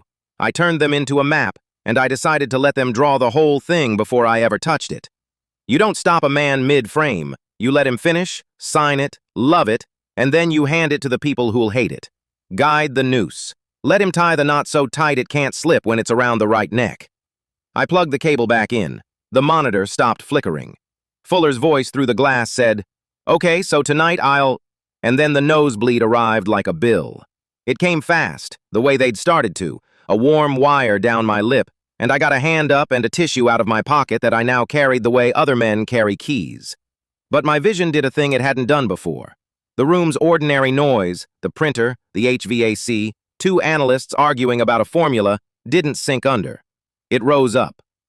It got louder than the thoughts, and then for about 4 full seconds it swallowed them entirely, and the second room went dark, and I heard nothing. Nothing. I want to tell you that was a relief. 4 seconds of a quiet skull after a week of everyone's basement leaking into mine. It wasn't. It was the floor of an elevator dropping. Because if it could go quiet for 4 seconds on Thursday, it could go quiet for good. And I needed it. I needed every second of it, for one more day. I pressed the tissue to my nose and thought absurdly, "Don't you dare quit on me now. We're so close." Like the power was a rental car I was nursing to the airport. Then the voices came back. Fuller's anxiety, Mai's spreadsheet dread. A woman by the window thinking about her kid's fever. The whole leaking basement of the 4th floor. And I was so relieved to be drowning again that I laughed out loud into a bloody tissue, and an intern gave me a wide, careful berth for the rest of the day. Pass, I thought at the intern's retreating back. Sensible boy. I found Zara Kweku in the 11th floor break room at 11:15, which I knew because I'd spent 2 days learning her routine the honest way, watching, and 1 afternoon learning it the dishonest way, listening. Zara was an internal auditor, sharp, skeptical, allergic to nonsense, and she'd already clocked me twice this week as a man behaving oddly around the finance floor. Her inner voice, when she saw me come in, was crisp. "Battery guy. 3rd time this week he's turned up wherever the numbers are. Either he's got a crush or he's up to something, and I'm not paid to care about crushes." Both, I did not say. It's actually both. Recruiting Zara was the riskiest thing I'd try all week, and I knew it. Everyone else on my side of the ledger I'd get by handing them proof. But I didn't have proof yet. I had a map made of thoughts, and 1 day left to turn it into paper. I needed someone who could pull real records, who'd know a doctored log from a clean one, who had a badge that opened doors mine didn't. I needed an auditor. And to get one, I had to hand her the one thing I could never prove and somehow make her believe it long enough to go check. You don't do that with, "I can read minds." You do it with a secret. Ms. Kweku. I sat down across from her, uninvited, which her eyebrows had opinions about. "I'm going to say something strange, and then I'm going to leave, and you're going to think I'm unwell. That's fine. I just need you to remember I said it before you decide." He's going to ask me out, she thought, with weary dread. In a break room, on a Thursday. 2 weeks ago, I said, "You almost quit. You wrote the email. You didn't send it. You keep it in your drafts, and the subject line is just the word, enough, no capital E, and you reread it when you're deciding whether this place is worth it. You reread it Tuesday." Zara Kweku went very still. I have listened to a lot of silences this week, but that one had a texture. Her face didn't move, she was too good for that, but the voice underneath went from bored to a hard, cold snap of alarm. How? Nobody knows that. Nobody. It's in my drafts. It's in my head. How does the battery guy? I can't tell you how I know, I said, standing up, because the deal I'd made with myself was that I'd plant it and walk. No hovering, no salesmanship. I know it sounds insane, so don't believe me. Just check something for me, since checking things is what you do better than anyone in this building. Pull my trans badge access for tonight when it posts. 9th floor, 6 to 8. And when it's there, and it's wrong, and you know it's wrong, come find me. I'm the furniture. I'll be around. I left. It took everything I had to leave. Behind me, her voice was a storm with no weather on the surface. She's clean. That new kid. I flagged her file myself as low risk, and under the storm, smaller, worse for her, was the thing I'd counted on. But it's my drafts. He knew about my drafts. You find out who someone really is the second they're sure no one can hear them.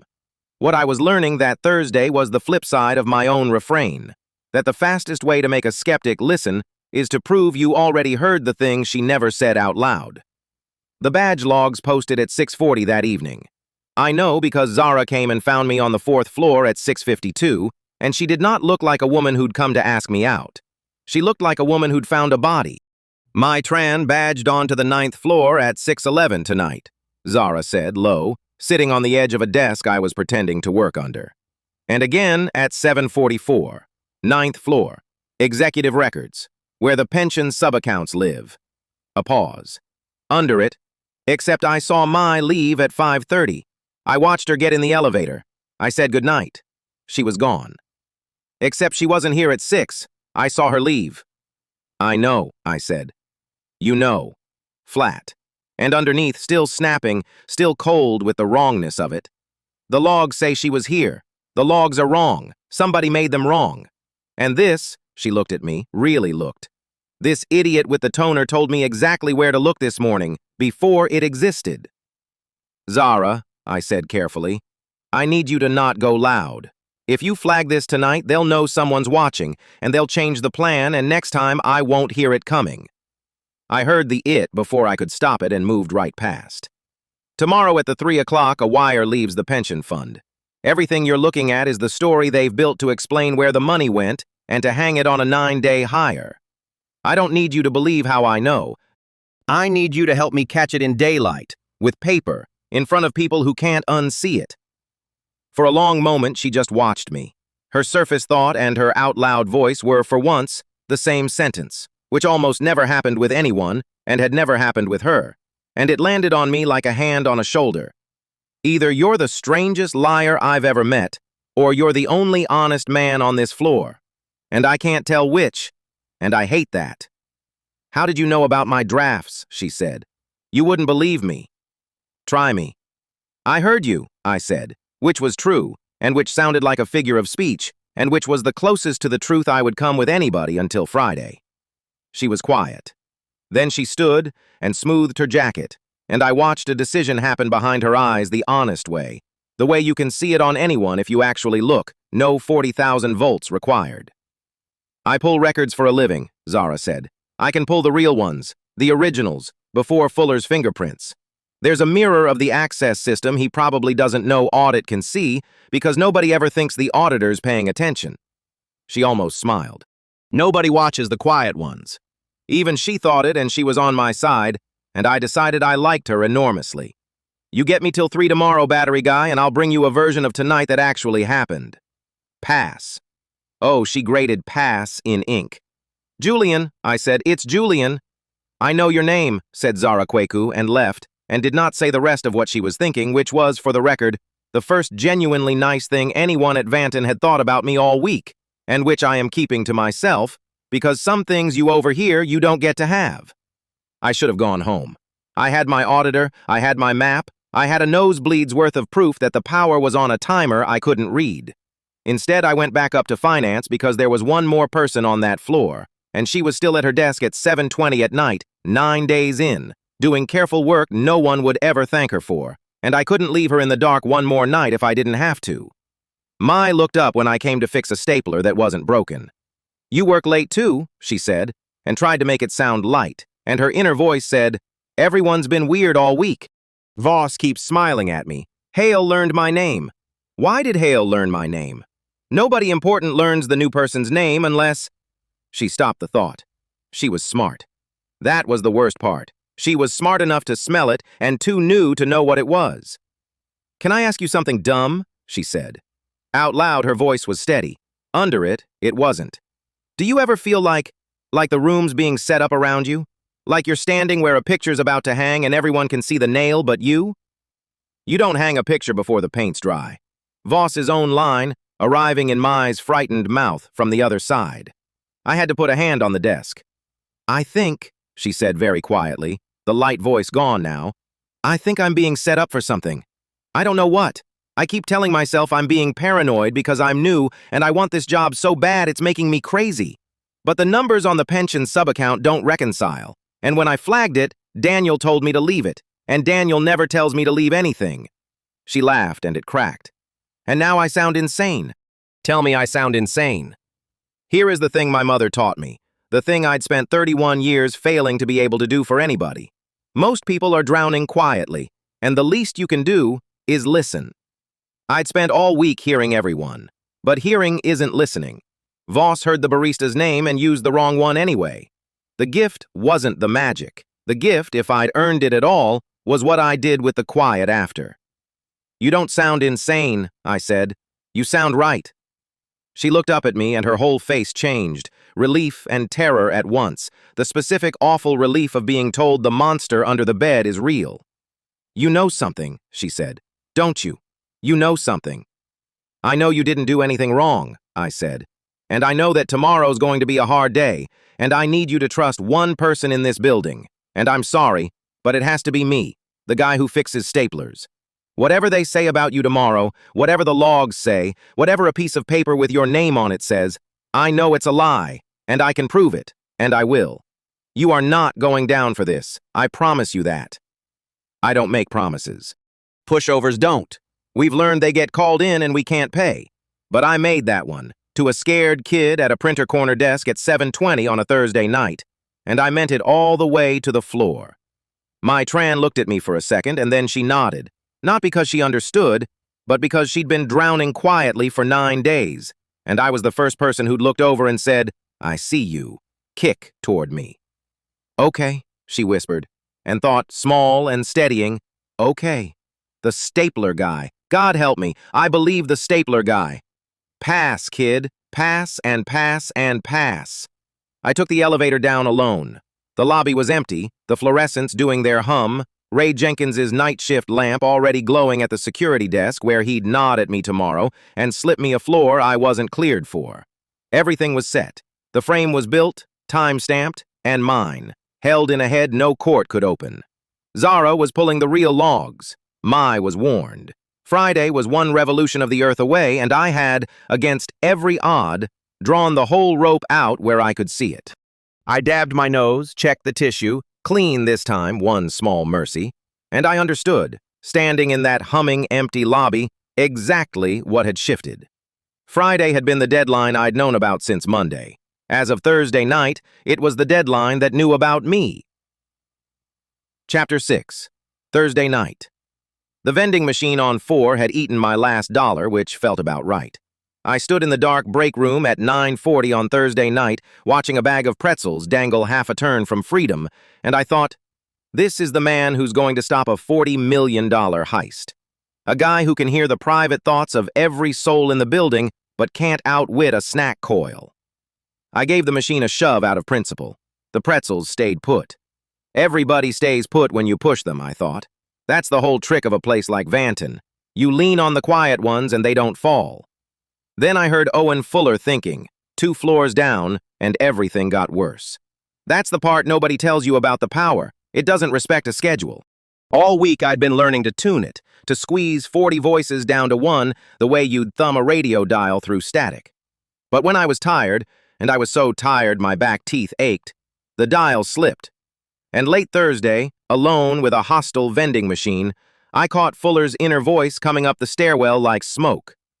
Change the login window, he was thinking, fast and sweaty. Voss says move it. Voss says the battery guy's been sniffing around, so move it, cover it, done by 10. I put my forehead against the cool glass of the machine. Because here was the thing I hadn't wanted to know. Earlier that day, Thursday, the day I'd spent playing quiet and clever, letting them build Mai's noose so I could photograph every knot, I had gotten cocky. I'd asked Fuller one question too many about the access logs. Just one. A friendly, dumb, battery guy question in the elevator.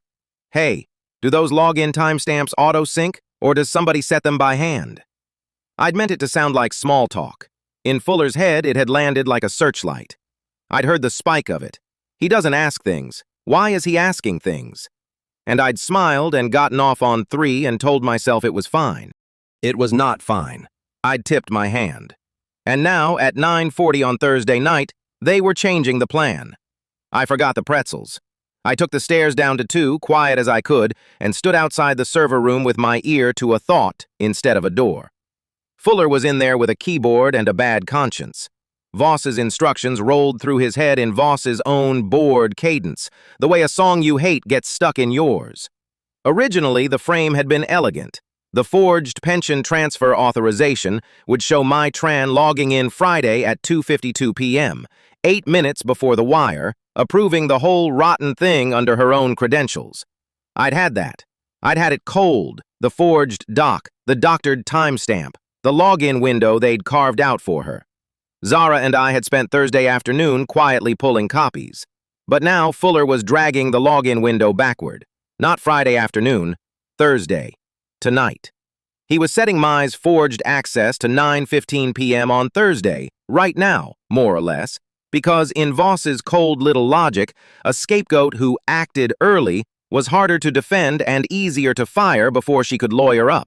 And because if the nosy battery guy had somehow warned her about Friday, well, Friday would be empty. The trap would already have sprung a day early, on a night when Mai Tran was home in her apartment eating cereal and had no alibi but her own word. They'd moved the whole thing left by 18 hours. And every piece of proof I'd gathered, every screenshot, every copied file, every careful thing Zara and I had staged around a Friday 2:52 login was now pointing at the wrong minute. It was a map to a room they'd just walked out of. I felt the nosebleed start before I felt anything else. That was how it went by then. The body knew before I did. A warm thread down my lip, tapping onto the collar of a white shirt I'd worn 3 days running because who was looking? I pressed my sleeve to it and stood in that basement hallway and, for the first time since Monday, I genuinely wanted to quit. Not rest. Quit. Because here's what the movies don't show you about being the only one who knows. It's lonely in a way that has a taste. Copper and fluorescent hum and your own heartbeat too loud. I'd been carrying the entire thing in my skull for 4 days. A whole conspiracy that lived nowhere but behind my eyes. Unprovable, unshareable. A secret so big, it had started to feel like a symptom. I read his mind convinces exactly no one. I'd told myself all week that I was being clever, playing the long game, letting the noose tighten so I could hang them with it Friday at 3. And a smug voice in the server room had just moved the whole gallows and left me holding a photograph of empty air. I thought about Mai. 9 days into her first real job, 24 years old, laminated badge still shiny, a laugh she apologized for. That afternoon she'd found me by the recycling and said, quiet, not looking at me, "Do you ever feel like the building already decided something about you and just hasn't told you yet?" And I'd wanted to say, yes, I hear it decide things all day. Instead, I'd said, nobody's deciding anything about you, Mai, which was a lie, because 2 floors up a man with kind eyes was deciding to end her career and possibly her freedom to fund a beach house in a country with no extradition treaty. I could save her right now, I thought, with the blood on my sleeve. One text. Mai, run! Get a lawyer, don't touch your login. You're being set up, trust me. She'd believe me. She was scared enough to believe anyone. She'd go, and she'd be clear of it. And I could walk out of this building tonight and never come back and let Evelyn Reed and 400 strangers' pensions be somebody else's ghost story. Save the one. Save yourself. Nobody would even know I'd heard a thing. I stood there and I let myself want that. God, I wanted it. And then, because grief is a channel too, apparently, I heard my mother. Not really. She'd been gone 6 years. The power reads the living, and even it has limits. But I heard her the way you hear the people who raised you, in the exact grain of their voice, saying the thing they said so often, it wore a groove in you. My mother cleaned offices at night for 30 years, buildings just like this one, and she used to come home smelling of the same ammonia and cold coffee I was standing in now.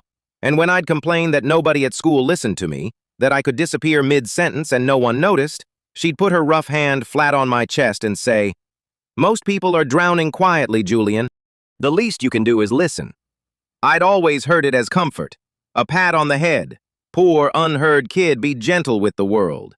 Standing in that basement with a nosebleed and a coward's plan glowing in my hand, I finally heard the second half of it, the part she never said because she thought it was obvious. If you can hear people drowning, actually hear them, then getting yourself to shore isn't the win. It was never the win.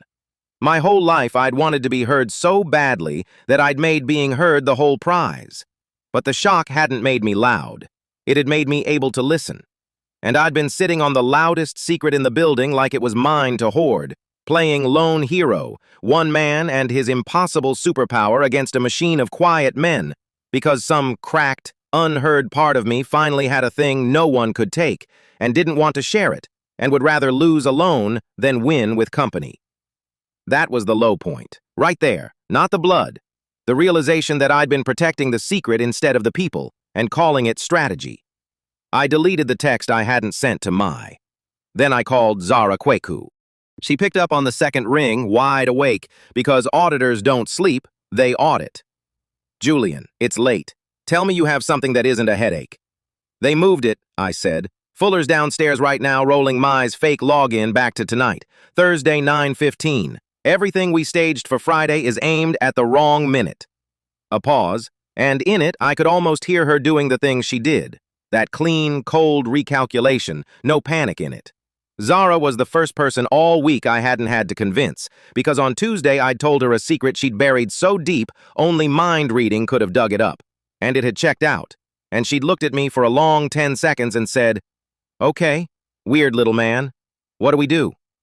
She'd been all in ever since, and having one person all in had felt honestly like the actual superpower. "Then we stop trying to catch the minute," she said, "and we catch the man." A rustle. She was already up. "Julian, are you bleeding again?" "A little." "Go sit down, I mean it. You're no good to Mai as a puddle." Then, softer, the wry thing she did instead of tenderness. "You're the only man I've ever met who tries to save 400 people and can't save a nose. Sit. I'm coming in." I laughed, and it hurt, and it was the first thing that hadn't hurt worse for being felt. Here is where it turned, and I want to be honest about how it turned, because it wasn't a clever gadget or a lucky voltage. It was that I stopped trying to be the guy who knew everything and started being the guy who made the right people talk to each other. I went up to the lobby, and Ray Jenkins was at his desk, because Ray was always at his desk. 20 years of nights. A man who'd watched every soul in Vanton walk in the door and had a private opinion of each one that turned out, when I could finally hear it, to be devastatingly accurate. I sat down across from him with a wad of tissue on my face, and I did the thing I should have done Monday. I told him the truth. Not the telepathy, even Ray gets one impossible thing per lifetime, and I wasn't going to spend his on that, but the truth of it. Voss, the pension, Mai, Friday, moved to tonight. Ray didn't say I was crazy. Ray set down his crossword and looked at me the way you look at weather coming in, and he said, "I've watched Arthur Sterling hold the elevator for people for 11 years, and I never once believed it. You know how you can tell a man doesn't mean it? He holds the door, but he don't look at you while he does it." He grunted. "Never watches the quiet ones, that fella. Says it like a joke. I heard him say it to Hale in this very lobby. Nobody ever watches the quiet ones." Ray tapped his own chest with one thick finger. "Son, watching quiet folks is the whole job. It's the only thing I've done for 20 years. And then Ray Jenkins gave me the keys. Not literally, figuratively, and then 10 minutes later, literally. Because Ray controlled the after-hours access system, the real one, the physical logs that Fuller's software couldn't touch, the badge reader records printed to an old dot matrix machine in a closet behind the guard desk, on green and white paper nobody had thought about since the Clinton administration. Fuller could doctor the digital timestamps all he liked. He'd never once considered the paper. "You want to know who was really in that server room tonight?" Ray said, tearing a fresh strip off the printer roll and handing it to me, warm off the drum. "Here's who. In ink. In order. Can't backspace ink." I looked at the strip. There was Fuller's badge, into the second-floor server room, 9:02 p.m. Thursday. There was Voss's badge, Arthur Sterling, our beloved CFO, who was supposed to be at a charity dinner across town, swiping into the same room, 9:08 p.m., and out at 9:31. There was no Mai Tran anywhere in the building. She was home. Serial. No alibi but her word, except now her word had a witness made of paper and a night guard who'd been watching for 20 years. You find out who someone really is the second they're sure no one can hear them. Voss had been sure. He'd been so sure for so long that he'd stopped bothering to hide, stopped looking at the people he held doors for, stopped watching the quiet ones, the guard, the auditor, the battery guy, because in his grocery list of a mind, we were furniture. And furniture, it turns out, keeps receipts. Zara got there at 11 with a laptop bag and 2 coffees and a look that softened by exactly 1 degree when she saw the tissue and the shirt. She sat down, spread everything across Ray's desk under the good lamp, and we built it. This is the part I'd been too proud to reach all week. I emptied my head onto that desk. Everything I'd hoarded. I couldn't say I heard it, so I did the harder thing. I laid down the trail of what I'd heard and let them see it was real. I knew where Fuller kept the original access logs before he doctored them, because I'd heard him think about the backup folder he was too lazy to purge, so Zara pulled the untouched originals, the true logs. Nowhere near that login. Voss's own credentials all over the authorization routing. I knew the forged pension authorization existed and where the draft lived because I'd heard Hale mention the shared drive, so we found it. And the metadata on the file. The created by field Fuller had forgotten to scrub, said Arthur Sterling, 6:41 p.m. Thursday. I knew Voss met Chairman Ashby in the parking garage every Thursday because I'd heard Voss dread it. So Ray pulled the garage cameras, and there they were, the CFO and the board chairman, heads together by a black car, on a night Voss had told the whole floor he was at a charity gala.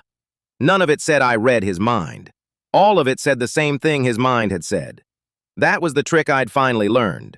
You can't hand someone a thought, but you can hand them the shadow it casts, and let them see the shape. Zara looked up from the screen at some point past midnight, her face lit blue, and she said, "Julian, this is a case, not a hunch, a case." And she said it like a gift, because she'd spent her career watching people bury cases, and here was one climbing out of the ground. There was one call left to make, and it was the one that scared me most, because it meant trusting the person I'd spent all week trying to save without her knowing she needed saving. Evelyn Reed, the founder CEO they were building this whole machine to frame, because the loss had to land on someone big enough to explain 40 million gone. And who better than the woman they wanted out anyway? If I brought this to Evelyn, and I was wrong about her, if she was in on it, I just handed the villains my whole hand. But I'd heard Evelyn Reed think, on Tuesday, standing in a full elevator when she thought no one was reading her, and what she'd thought was, "I hope the new girl in finance is settling in okay. Nobody made me feel welcome my first week, and I never forgot it." You find out who someone really is the second they're sure no one can hear them. I was sure of Evelyn. Zara made the call at midnight. I heard the founder of Vanton Group answer her own phone on the first ring because decent people who run things sleep badly. And I heard Zara say plainly, "Evelyn, it's Zara Kweku. I need you to come to the office tonight. Someone's about to steal the pension, frame a new hire, and pin the whole thing on you by tomorrow afternoon. I have proof, real proof, and I need you to trust a man you've barely noticed for 3 years." A pause on the line. Then Evelyn Reed's voice. And even secondhand, I could hear the steel come into it, the thing they'd all underestimated. "Which man?" "The one who fixes the projectors," Zara said, and looked at me across the desk and did not smile, which from Zara was practically a hug. "He's the reason you still have a company on Monday." Evelyn was there in 40 minutes, in a raincoat over pajamas, and she did not waste a second on disbelief. She read the paper logs. She read the metadata. She watched 30 seconds of a black car in a parking garage. And then this small, precise, 60-year-old woman set the green and white printout down on Ray Jenkins's desk and said, in the calmest voice I have ever heard aimed at $40 million. So, he moved it to tonight because he thinks he's spooked. He thinks the trap's already sprung. She looked at the four of us, the auditor, the guard, the battery guy, herself. Then let's unspook him. That was Evelyn. She didn't want to catch Voss tonight. Catching him tonight got us a fired CFO and a buried scandal and $40 million quietly written off. She wanted him to go through with Friday, the full wire, 3 o'clock, in front of the whole board and Chairman Ashby too, because you don't cut off the knife, you get the hand that holds it. And Victor Harrington only reached for the money in the one moment he was sure it was already his. So we built the Friday trap, the 5 of us, in a lobby that smelled of my mother's whole working life. Ray would keep the paper logs safe and the after-hours access ours. Zara would freeze the wire at the bank's end. She knew a compliance officer, one phone call, a hold that would look like a routine flag right up until 2:59 when it became a wall. Evelyn would let herself be maneuvered, would walk into her own ouster with her eyes open, would sit in that board meeting Friday and let Voss and Hale and Ashby believe she was cornered, right up until the second she stopped being. And we would protect without ever letting her walk into it blind again. Her login would stay clean. Her name would be the one thing on that whole battlefield they couldn't dirty, because we'd have the original logs, in ink, proving she was home eating cereal while a beloved CFO used her name like a tool. My job was the one I'd been running from all week. I did be in the room, and when Voss reached for the money, I'd say the thing only I could say. I'd tell him I'd known since Monday, 9:14 in the morning, since the second he passed me the stapler thinking, pin the paperwork on the new girl. I couldn't prove I heard it. I didn't have to. By Friday, it wouldn't be my word against his. It'd be his own paper trail, his own metadata, his own face in a parking garage, and a room full of people who'd finally been made to listen to each other over the top of him. We finished a little before 3 in the morning. My nose had long since stopped bleeding. Somewhere in there, Zara had cleaned the collar of my ruined shirt with a wet napkin, wordless, brisk, and I'd let her, and neither of us made it a thing. Ray walked us to the door. Evelyn shook my hand, actually shook it, the CEO, both hands, the way you'd hold something you'd nearly dropped, and said, "You've been in this building 3 years, Mr. Vance. I'm sorry it took 40,000 volts and a robbery for me to look at you." And I wanted to tell her it took the same for me to look at anyone, that I'd been as deaf as any of them, just quieter about it. Outside, the city was doing its 3 a.m. hum. Zara stood next to me under the streetlight, coffee gone cold in her hand, and said, "You know you didn't do any of that alone tonight." "I noticed," I said. "It's the first thing I've done all week that worked." She almost smiled. "Get some sleep, weird little man. We rob the robbers tomorrow." I walked home under a sky I couldn't hear, and I thought about the shove I'd given that vending machine at 9:40, when I still believed the whole world was a thing you leaned on alone. I thought about my mother's rough hand flat on my chest. Most people are drowning quietly. The least you can do is listen. I'd spent 31 years thinking that lesson was about being kind to the drowning. It was about not drowning alone. For 31 years, I wanted someone to hear me. Turns out the trick was never being loud. It was learning to make the right people listen. Chapter 7. Friday, 3 p.m. The boardroom on the 12th floor had a clock the size of a dinner plate, and at 2:41 on Friday afternoon, it was the only thing in the room telling the truth.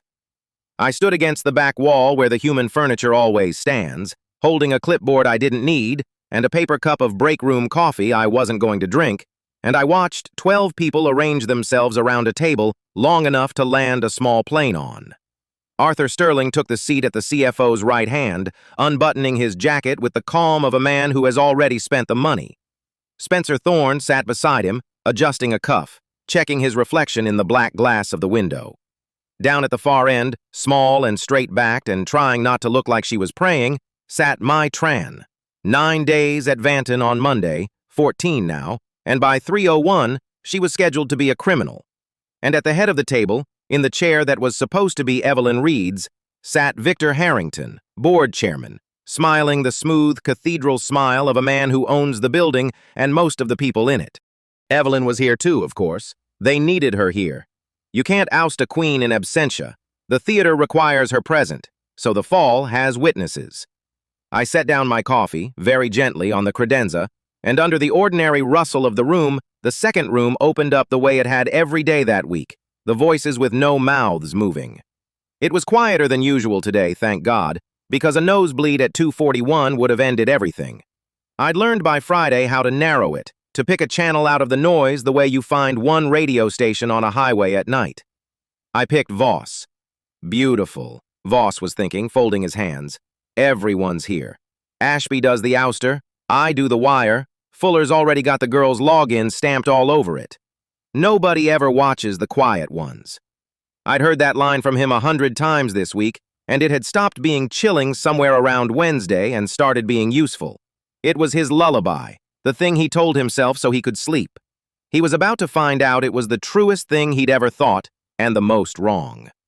Ashby cleared his throat. "Thank you all for coming on a Friday," he said in the warm baritone that had talked 4 different boards into 4 different disasters. "I'll be brief, because I'm afraid what I have to share is difficult." Here it came. I'd known the shape of this speech since Wednesday when I'd read it forming behind his eyes like weather. Zara had it too. Zara Kweku, internal audit, sitting 3 chairs down with a laptop open and her face doing a magnificent impression of a woman bored by procedure. Under the table, out of Ashby's sightline, one of her fingers was resting on the trackpad. Waiting. We'd rehearsed this until 3 in the morning in a server room that smelled of ozone and cold coffee, and the whole plan came down to a woman's index finger and a clock the size of a dinner plate. Over the past several weeks, Ashby went on, audit has uncovered irregularities in the pension reserve accounts, unauthorized transfers, forged authorizations. He let it land. He was good. He let the silence do the cutting. I want to be clear that I take no pleasure in this, but the evidence points to a coordinated diversion of employee retirement funds, and it points, I'm sorry to say, to the office of the chief executive. Every head turned to Evelyn. She didn't flinch. I told her last night, when he says it, don't defend yourself. Let him build the whole thing. The taller he stacks it, the farther it falls. She'd looked at me for a long moment, the founder of the company taking tactical advice from the man who changed the projector batteries, and then she'd said, "You've been right all week, Julian. I can be quiet for 10 minutes. And she was. She sat there and let a liar describe her crimes, and she said nothing, and it was the bravest thing I saw all year. Voss made a small, sorrowful sound. Perfect, he thought. Sell it, Victor. There is also, Ashby said, softer now, the matter of a junior employee whose credentials appear on the authorizations, a recent hire in finance. He didn't look at Mai. That was the cruelty of it. He wouldn't even give her the dignity of a glance. We'll be turning that over to the authorities. I don't presume to judge who directed whom. That's for the courts. Down the table, Mai went white. I heard her, and I wished I hadn't, because her inner voice wasn't scheming or panicking, it was just small. I don't understand. I don't understand. I photocopied a lease agreement on Tuesday. I don't even have access to those accounts. Why is my name... Mom is going to... I don't understand. 14 days. She'd worn her nicest cardigan. Pass, I thought, the way I'd thought it a dozen times about her this week. Grade unchanged. And then, looking at the men at the top of the table, warm-faced and cold-blooded, I ran the ledger one last time. Ashby, fail. Voss, fail. Hale, checking his cuff again while a girl's life came apart 40 feet away. Fail, Spencer. Fail all the way down. Ashby folded his hands. Given the exposure, counsel advises we act today to protect the company. I'll be asking for a vote to place Ms. Reed on immediate administrative leave, pending investigation, and to appoint an interim chief executive. A pause you could hang a coat on. Arthur has kindly agreed to serve. And there it is, Voss thought, arranging his face into reluctant duty. Interim today, permanent by spring. And by then the money's been gone so long, nobody remembers it was ever there. Out loud he murmured, only to steady the ship. Nobody wants this. I checked the clock. 2:52. Because here's the thing they'd built their whole beautiful machine on. The theater in this room was a distraction. The real crime wasn't a vote. The real crime was a wire. At 3 p.m., through a payment window that closed at 3:01, an authorization already sitting in the queue, stamped, credentialed to my Tran, signed off under Evelyn's compromised authority, would move the pension reserve, all of it. The retirement of 400 people who were at that moment eating lunch 4 floors below us, into an account that would fracture into 6 others within the hour and reassemble, clean and untraceable, somewhere with a nice climate and no extradition treaty. The vote was the alibi. The wire was the heist. You watch the left hand vote while the right hand robs you, and by the time you count the silver, everyone with a motive to notice has been fired. I'd known that since Monday. Since 9:14 in the morning, when a dying microphone reached back and a man in a good suit thought a grocery list at me. Pin it on the new girl, he'd thought, and be in a country with no extradition treaty by Monday. And then he'd passed me the stapler without looking. He still wasn't looking. Nobody was. I was the guy against the wall. Ashby lifted a pen. All in favor of the resolution as read. I'd hold that vote, I said. I have replayed the next 4 seconds more times than I can count, because they contained the single most satisfying silence of my entire life. 12 people turned. It was like watching a field of sunflowers swing the wrong way. Ashby's face did something small and confused, the expression of a man who has heard a chair speak. Voss frowned, placing me, not placing me. Hale said, "Who is?" and didn't finish.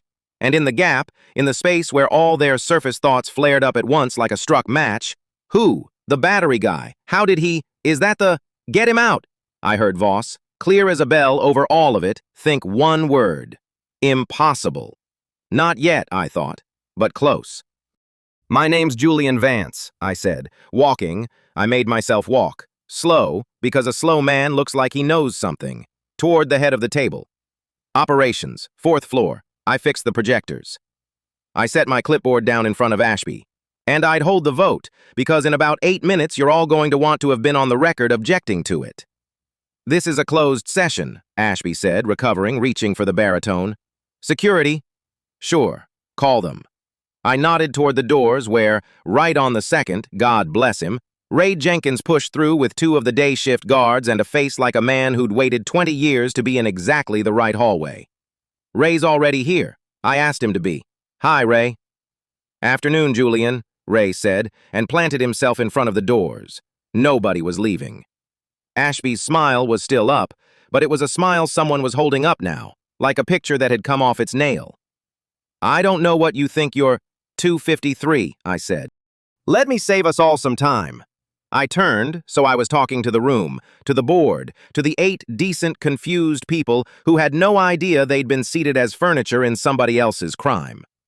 At 3 o'clock, a wire transfer is going to try to leave this company. It's already queued. It moves the entire pension reserve, 400 people's retirement, about $90 million, out of Vanton and into a holding account that's going to disappear before you finish your coffee. The authorization is credentialed to my Tran, who started 9 days ago and has never had access to those accounts in her life. It's signed under Evelyn Reed's executive authority, which was compromised without her knowledge, and it was built, start to finish, by 3 people in this room. Baseless, Voss said smoothly, but I heard him underneath. How does he? The queue is internal. Nobody outside finance can see the queue. And I smiled because that was the whole game right there. He was trying to figure out how I could possibly know. He was going to spend his last free minutes on that question. It's a good question. He was never going to like the answer. Zara, I said. Zara Kweku turned her laptop around. On the screen was the payment queue, the live one, the internal one, the one Voss had just assured himself nobody outside finance could see. There it sat. 1 pending transfer, 90 million and change, scheduled 1500, and every credential and timestamp attached to it glowing like evidence, because that's what it was. Audits had view access to the reserve accounts since Wednesday, Zara said, in the flat, pleasant voice of a woman reading a verdict. Signed off by the chairman's own office, actually, Mr. Harrington. You approved my access request yourself Tuesday afternoon. You were in a hurry. You wanted to look thorough. A beat. You looked thorough. No, thought Ashby, and it was the first genuinely human thing I'd ever heard from him. A single, cold syllable of no. At 2:59, Zara went on, I place a hold on that transfer. It's already keyed. Audit initiated freeze, dual authorized, mine and Ms. Reed's, whose authority is, it turns out, perfectly intact when she uses it herself. She looked at Evelyn. Evelyn, who had been silent and still for 11 minutes, reached over without a word and pressed one key. "There's the second authorization," Zara said. "The window closes at 3:01. The money isn't going anywhere." 2:56. Voss stood up. Not fast, he was too smart for fast, but he stood, buttoning his jacket, wearing the wounded dignity of the falsely accused like a coat he'd tried on that morning just in case. "This is a spectacle," he said. "A maintenance employee and an auditor with a grudge. Where is your proof any of us—" "Fuller," I said. I said it to the room, but I was watching the doors, and through them, third piece of the choreography, the one I'd been least sure of, came Owen Fuller, head of IT security, escorted by the second guard, sweating through a shirt that had been fine an hour ago. Fuller was the weak link. I'd known it Monday, and I'd banked on it all week. He'd faked the access logs. He'd doctored Mai's timestamps. And last night, when Zara and I had sat him down in a conference room at 11 p.m. and showed him the original logs, the real ones, the ones he'd overwritten but never actually deleted, because deleting them would have shown up in the audit, and Fuller was greedy but not brave, he'd folded like a cheap chair. "Tell them," I said gently, "because there's no reason to be cruel to the frightened. What you told us." Fuller wouldn't look at anyone. "Just say it," I heard him think.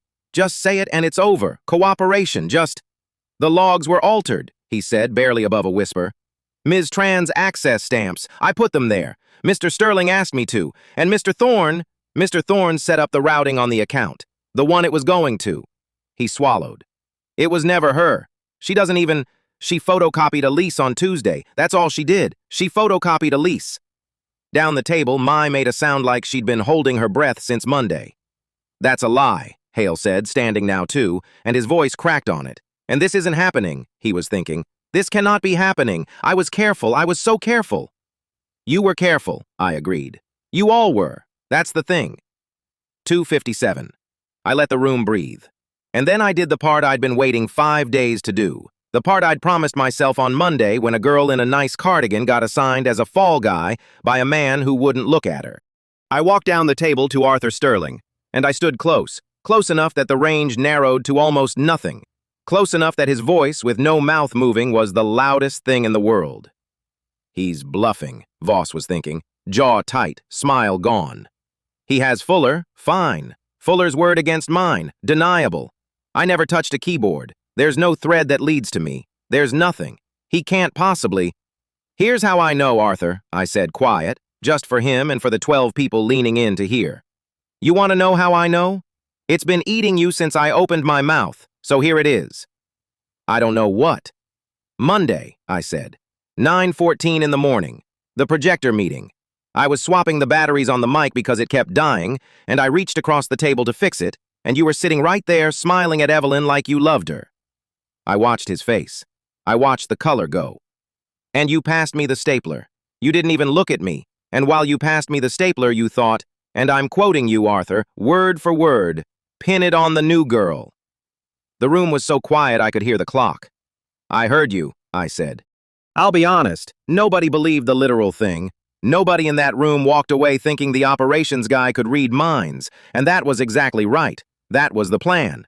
You can't prove a whisper you caught from inside somebody's skull, and if I'd tried, I'd have handed them the one card that turns the hero into a lunatic.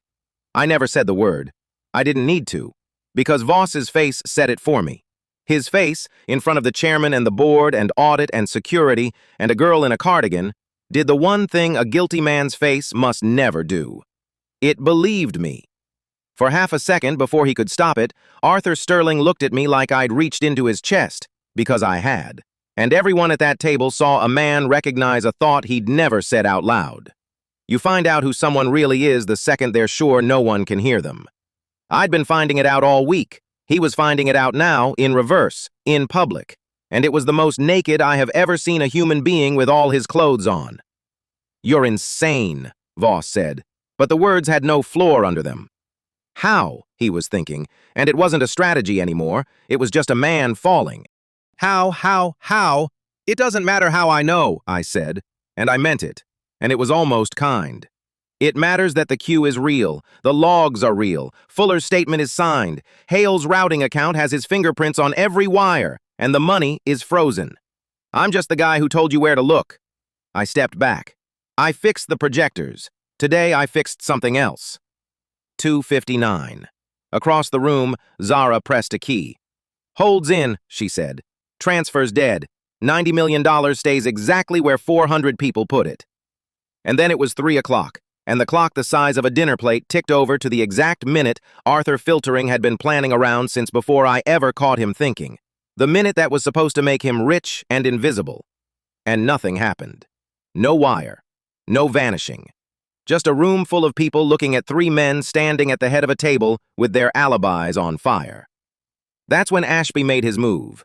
The real final boss doesn't panic, he pivots. This is clearly a rogue operation by Mr. Sterling, he said, smooth as ever, already turning it, already sacrificing his knife to save his hand. I'm as shocked as any of you. I want it noted that the chairman's office is fully cooperating with... Tuesday, 4:10 p.m., Zara said without looking up. You approved audit's access to the reserve accounts. But you also, at 4:14, same session, same login, approved the counterparty account for the outgoing wire. It's in the system, Mr. Harrington. Your credentials authorized the destination 4 days ago. She finally looked up at him, and I have never seen a mild-mannered auditor enjoy anything so much. You wanted to look thorough. You have no idea. I hadn't gotten that from a thought. That one was just paper. That one, Ashby did himself 3 days ago, in a hurry, certain no one small enough to matter would ever check. The chairman's mistake wasn't cruelty, and it wasn't greed. It was the same mistake all of them made, the mistake the whole building was built on. He was sure no one was watching the quiet ones. Somebody was. For 1 week, everybody's least favorite way, I was. Ashby didn't say anything else. There was nothing to say. The record said it. Ray held the doors. The guards moved in, unhurried, the way you move when nobody's going anywhere. Voss sat back down slowly and put his face in his hands. And the last thought I ever caught from Arthur Sterling, faint because I was already walking away, already letting the channel go, was not a scheme or a curse or even a regret. It was just over and over, small and stunned. Nobody ever watches the quiet ones. Nobody ever watches the quiet ones. Wrong lullaby, Arthur. Wrong all along. I found Mai in the hallway 10 minutes later, sitting on the floor with her back against the glass, holding her knees, 14 days into a job that had almost ended her before it began. She looked up at me, the maintenance guy she'd maybe nodded at twice, and she said, I photocopied a lease, on Tuesday. That's really all I did. I know, I said, and sat down on the floor next to her, because my mother taught me a long time ago that most people are drowning quietly, and the least you can do is get down where they are and listen. You didn't do anything. You never did anything. They picked you because you were new and small and nobody watches the quiet ones. I bumped her shoulder with mine. Turns out that cuts both ways.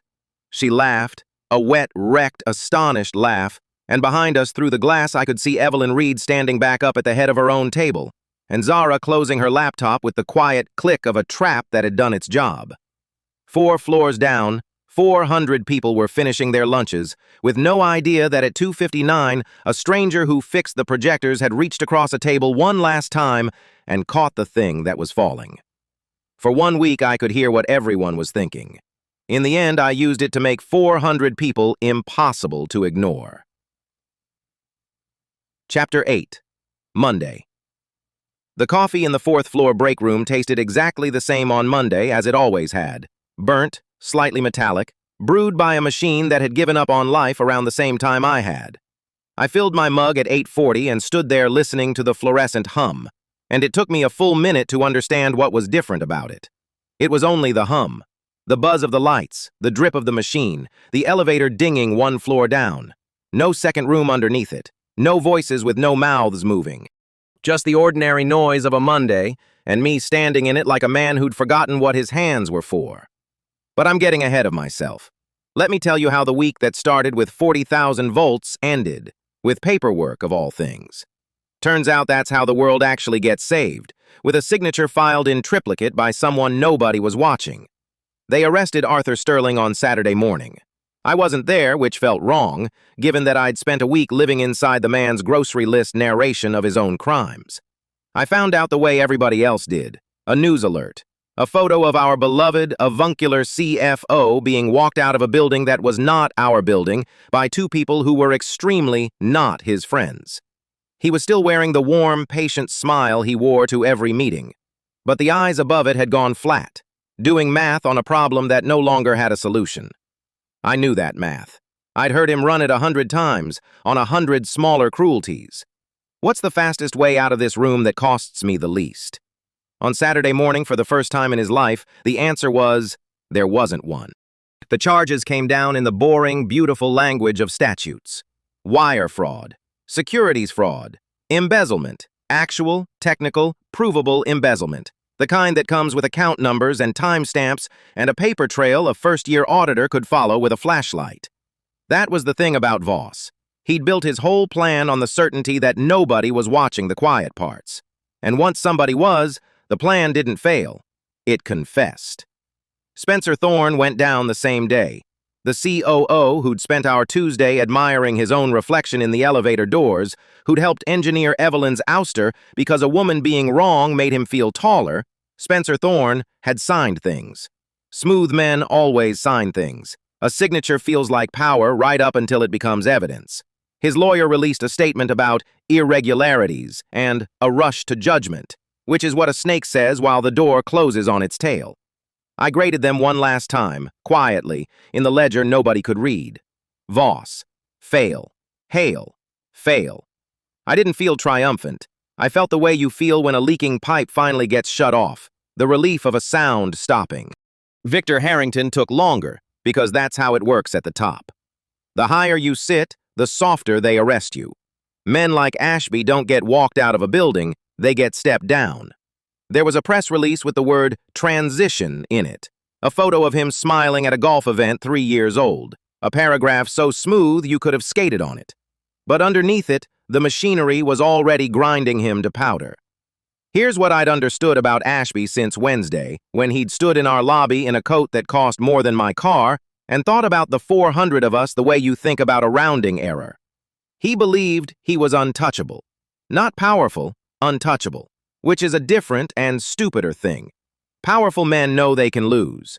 Untouchable men have forgotten it's possible, and that's the crack you drive the wedge into. The raid he'd architected, the asset strip, the pension drained through a Friday wire while the founder took the blame, came apart in reverse. The frozen transfer thawed back into the fund it had never quite left. The shell accounts he'd routed it toward had his fingerprints under 3 layers of other people's names, which is exactly what a board auditor with a grudge and a subpoena lives to find. Zara found 2 herself and sent me a screenshot at 11 p.m. Saturday. No message, just a red circle that meant, got him.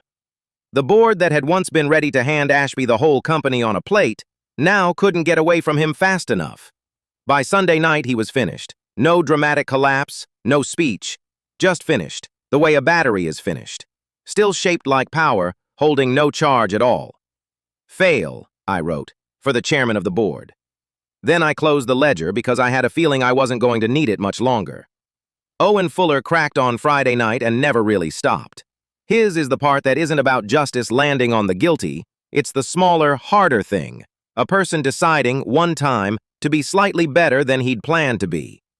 Fuller ran IT security, which meant he was the man who'd faked the access logs, doctored the timestamps, and built the digital coffin they were going to nail my Tran into. All week, his inner voice had been a nervous, greedy little engine. Just do the logs. Take the money. Don't think about the kid. Don't think about the kid. Running so hot he'd practically leaked guilt through his pores. The weak link, which is why they'd given him the dirtiest job and the smallest cut. When it came apart in the boardroom on Friday, the wire frozen at 2:59, the room turning, security moving, Voss did what brains do, went cold and silent, and looked for the exit. But Fuller did what weak links do. He looked around at the men he'd tied himself to, saw how much they cared whether he drowned, and started talking. He handed over everything. The real logs, which he'd kept, because a nervous man never fully deletes his own alibi. The timestamps, before and after he'd cooked them. The email where Voss told him which login to route the forged authorization through. Mize, 9 days in, chosen precisely because she was too new to have anyone who'd vouch for her. Fuller gave the prosecutors the whole skeleton, and got what cowards value most, the chance to be a little less ruined than the men who'd used him. I heard later that when they asked him why he flipped so fast, he said, "The new girl didn't do anything." Just that. And I choose to believe, because I'd heard the "don't think about the kid he kept losing to" all week, that some small, buried, decent part of Owen Fuller had been waiting the whole time for permission to win. I didn't write pass for Fuller, but I put an asterisk next to his fail, the grade you give a man who did one right thing at the last possible second. Fail, but he unlocked the door on his way out. Sometimes that's the most you get. Sometimes it's enough. My Tran came back to work on Monday. That sentence took a lot of doing. On Friday, she'd been 9 days into a job about to end with her name on a forgery, the perfect scapegoat, chosen for her newness the way you choose a fresh sheet of paper because it's the easiest thing to write a lie on.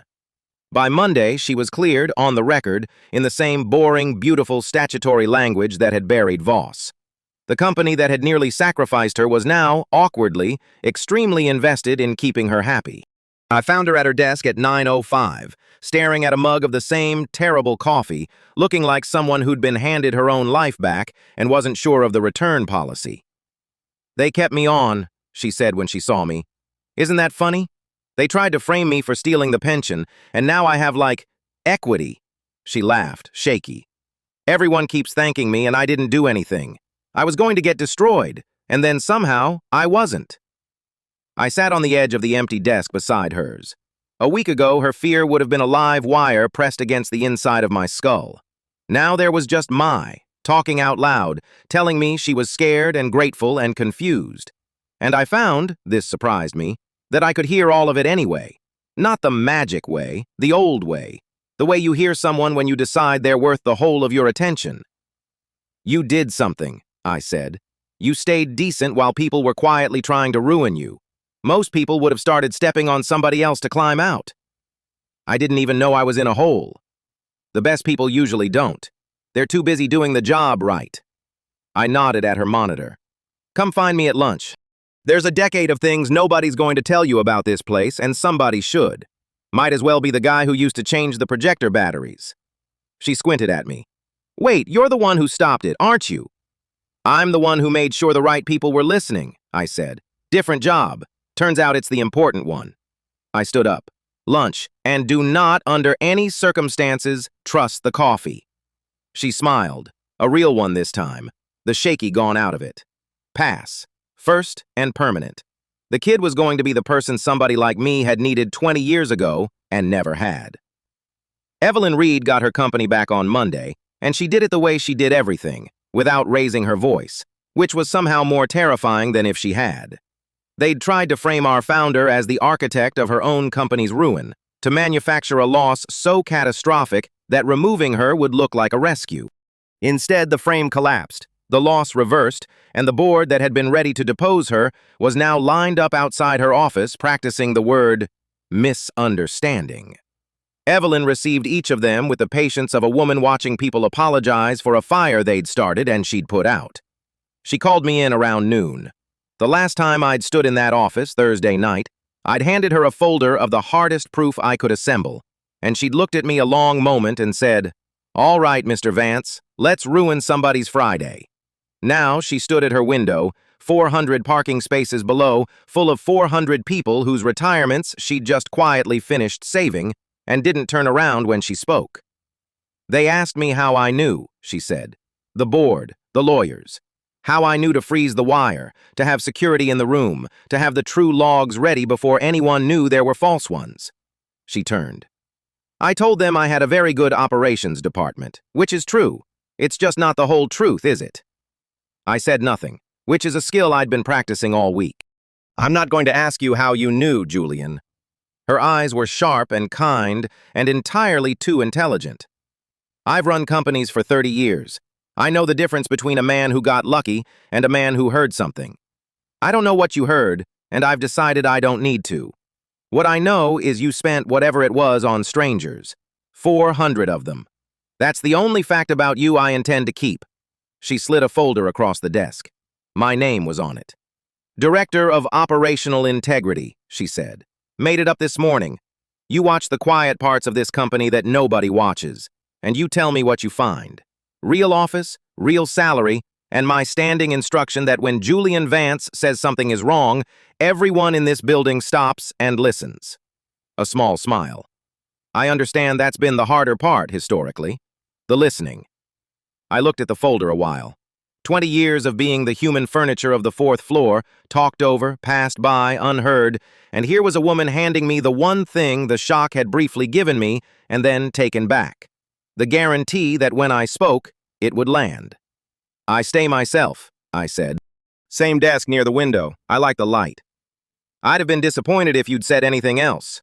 She put out her hand. Welcome to being seen, Mr. Vance. Try not to let it change you. It's the ones it doesn't change that are worth watching. Pass, I thought, shaking the hand of the founder of Vanton Group. Never in doubt. The 400 kept their retirement. I want to say that plainly, because it's the reason any of it mattered. Not the arrests, not the title, not the smug chairman ground down to a dead battery. 400 people I mostly didn't know. The woman in accounts receivable with photos of her grandkids taped around her monitor. The guy in the loading dock 2 years from a boat he'd been saving for since he was 30, woke up Monday with their futures still theirs, and most never knew how close they'd come to losing them. That's the part I keep. Not the villains. The 400 who never had to find out. My mother used to say most people are drowning quietly, and the least you can do is listen. For one strange week I could hear the drowning directly, but the thing that mattered I could have done deaf. I just had to decide 400 strangers were worth noticing. Ray Jenkins found me by the elevators on Monday evening, ending his shift as I ended mine. He'd watched everyone in this building for 20 years from behind the night desk, and he'd believed in me before there was any reason to, given me the after-hours access and cover I'd needed on the worst nights of the worst week of my life. No questions asked. Just a warm nod and a "go on, son. I never saw you." Heard they made you a director, he said. Heard right. Heard you kept the desk by the window. Heard right about that, too. He nodded, slow, the way he did everything. 20 years I've been telling people the ones worth watching are the ones nobody watches. Nobody ever listens to the night guard. He smiled. You did. I'd made sure that morning, before anything else, that Evelyn knew exactly whose after-hours access had made the whole thing possible. That when they wrote the story of the week the pension was saved, the name Ray Jenkins was in it, in ink, honored. He didn't know that yet. He'd find out from her, which was the right way, the way that couldn't be mistaken for me being kind. Some things you arrange so the credit can't bounce back to you. Ray, I said, the next 20 years you're not watching the quiet ones alone. That's my job now too, officially. The old man's eyes went bright, and he looked away down the hall so I wouldn't see it. And I looked away too, because that's what you do. Ray Jenkins, pass, the warmest one in the whole ledger. Zara Kweku was waiting in the parking garage, leaning against my car, holding 2 coffees that were visibly not from the 4th floor machine. I bought the good kind, she said, handing me one. You look like a man who's had a week. I've had the week to end all weeks. You've had the week to end 400 weeks. She sipped Heisers, watching me with the sharp eyes that had spent our first meeting deciding I was unwell, and every meeting since deciding I was something stranger and better. The auditors will be at this for months. I might actually be happy, Julian. It's disorienting. You're welcome. Sooner, I didn't say thank you. You brought me the good coffee. Same thing from you. She laughed, and it echoed off the concrete. A woman laughing in a parking garage because the bad guys lost. A week ago, I'd have heard the thought under the laugh. Now there was only the laugh, and I didn't miss the rest. The laugh was the true part. The rest had always been noise. Can I tell you the thing that's been bothering me? She said, and her voice went quieter, more careful. That night I finally believed you, when you told me the thing you couldn't have known, that checked out, that I still can't explain and have decided to stop trying to. Everyone in this building talks all day, never shuts up. Loudest people I've ever met. She looked at me. And you're the only man I ever met who got quieter when he had the most to say. The whole week, the more you knew, the less you said. Everybody else in a crisis gets louder. You went silent, and it turns out silent was you listening. I didn't have a line ready for that. For once, the operations guy had nothing filed in triplicate. That's the nicest thing anyone's ever noticed about me, I said finally. And I'd point out it took an auditor to audit it. I'm very thorough. She bumped her shoulder into mine, easy, warm. Dinner. Not tonight. I have 3 subpoenas to draft and I'm thrilled about it. But this week. Somewhere with real coffee and no fluorescent lights and nobody's retirement on the line. I'd like that a lot, I said. I know, she said. You got quiet. And she got in her car and drove off toward a future full of the paperwork that hangs untouchable men, and I stood in the garage grinning like an idiot before I remembered I was allowed to just be happy now. Still taking some getting used to. Zara Kweku, pass. Though by then I'd mostly stopped grading her. When what someone thinks and what they show you just line up, day after day, you don't need the ledger anymore. You just need to show up for dinner. Here's the part I only understood standing in that break room. Sometime over the weekend, the voices went quiet for good. I don't know the exact moment. No white light, no smell of a penny, no reverse shock to bookend the first one.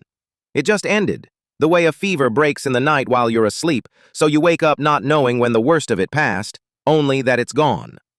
Saturday, I could still catch the edges, faint, a radio losing its station. By Sunday, there was nothing under the ordinary noise but ordinary silence. The mouths moved, and I heard only what came out of them, same as I had for 31 years before a microphone reached back. The shock's gift lasted exactly 1 week, Monday to Monday. Long enough to hear a man narrate a crime over a stapler, and to spend every hour after turning what I couldn't prove into what he couldn't survive. Not a day longer. I stood in that break room and grieved it a little. For 1 week, I'd had the thing I'd wanted my whole unheard life, and now it was gone. And I was just Julian again, standing in a hum, holding a mug. And then Mai walked in for her coffee and said, "Morning, Julian." A little nervous, a little hopeful, watching my face to see if the kind man from Friday would still be there on Monday. And I heard all of it. The nerves, the hope, the whole of her, not through the top of my skull, but through the front of my attention, because I'd stopped waiting for the magic and started doing the work. I heard her the way my mother meant. You just decide the person in front of you is worth the whole of you, and then you actually listen, which almost nobody does, which is the real reason almost nobody has ever heard. The magic was never the gift. It was the excuse, permission for a lifelong pushover to finally pay attention. Then, its work done, it left me exactly what I'd always had and never used. "Morning, Mai," I said. "Don't drink that.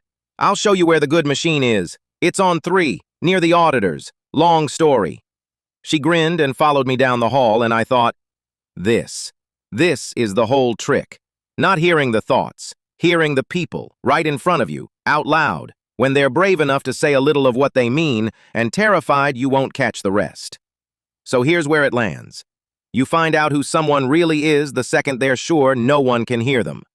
For 1 week, I could, and I used it to make 400 people impossible to ignore. Then it went as suddenly as it came, and left me the harder trick, the one that doesn't take 40,000 volts. Hearing the people talking right in front of you, and actually, all the way, listening. Voss built everything on a single certainty. Nobody ever watches the quiet ones. That was always his mistake. So am I. Still am, always will be, back at the desk by the window with the good light, watching the parts of the building nobody else bothers to. Nobody ever watches the quiet ones. Pass.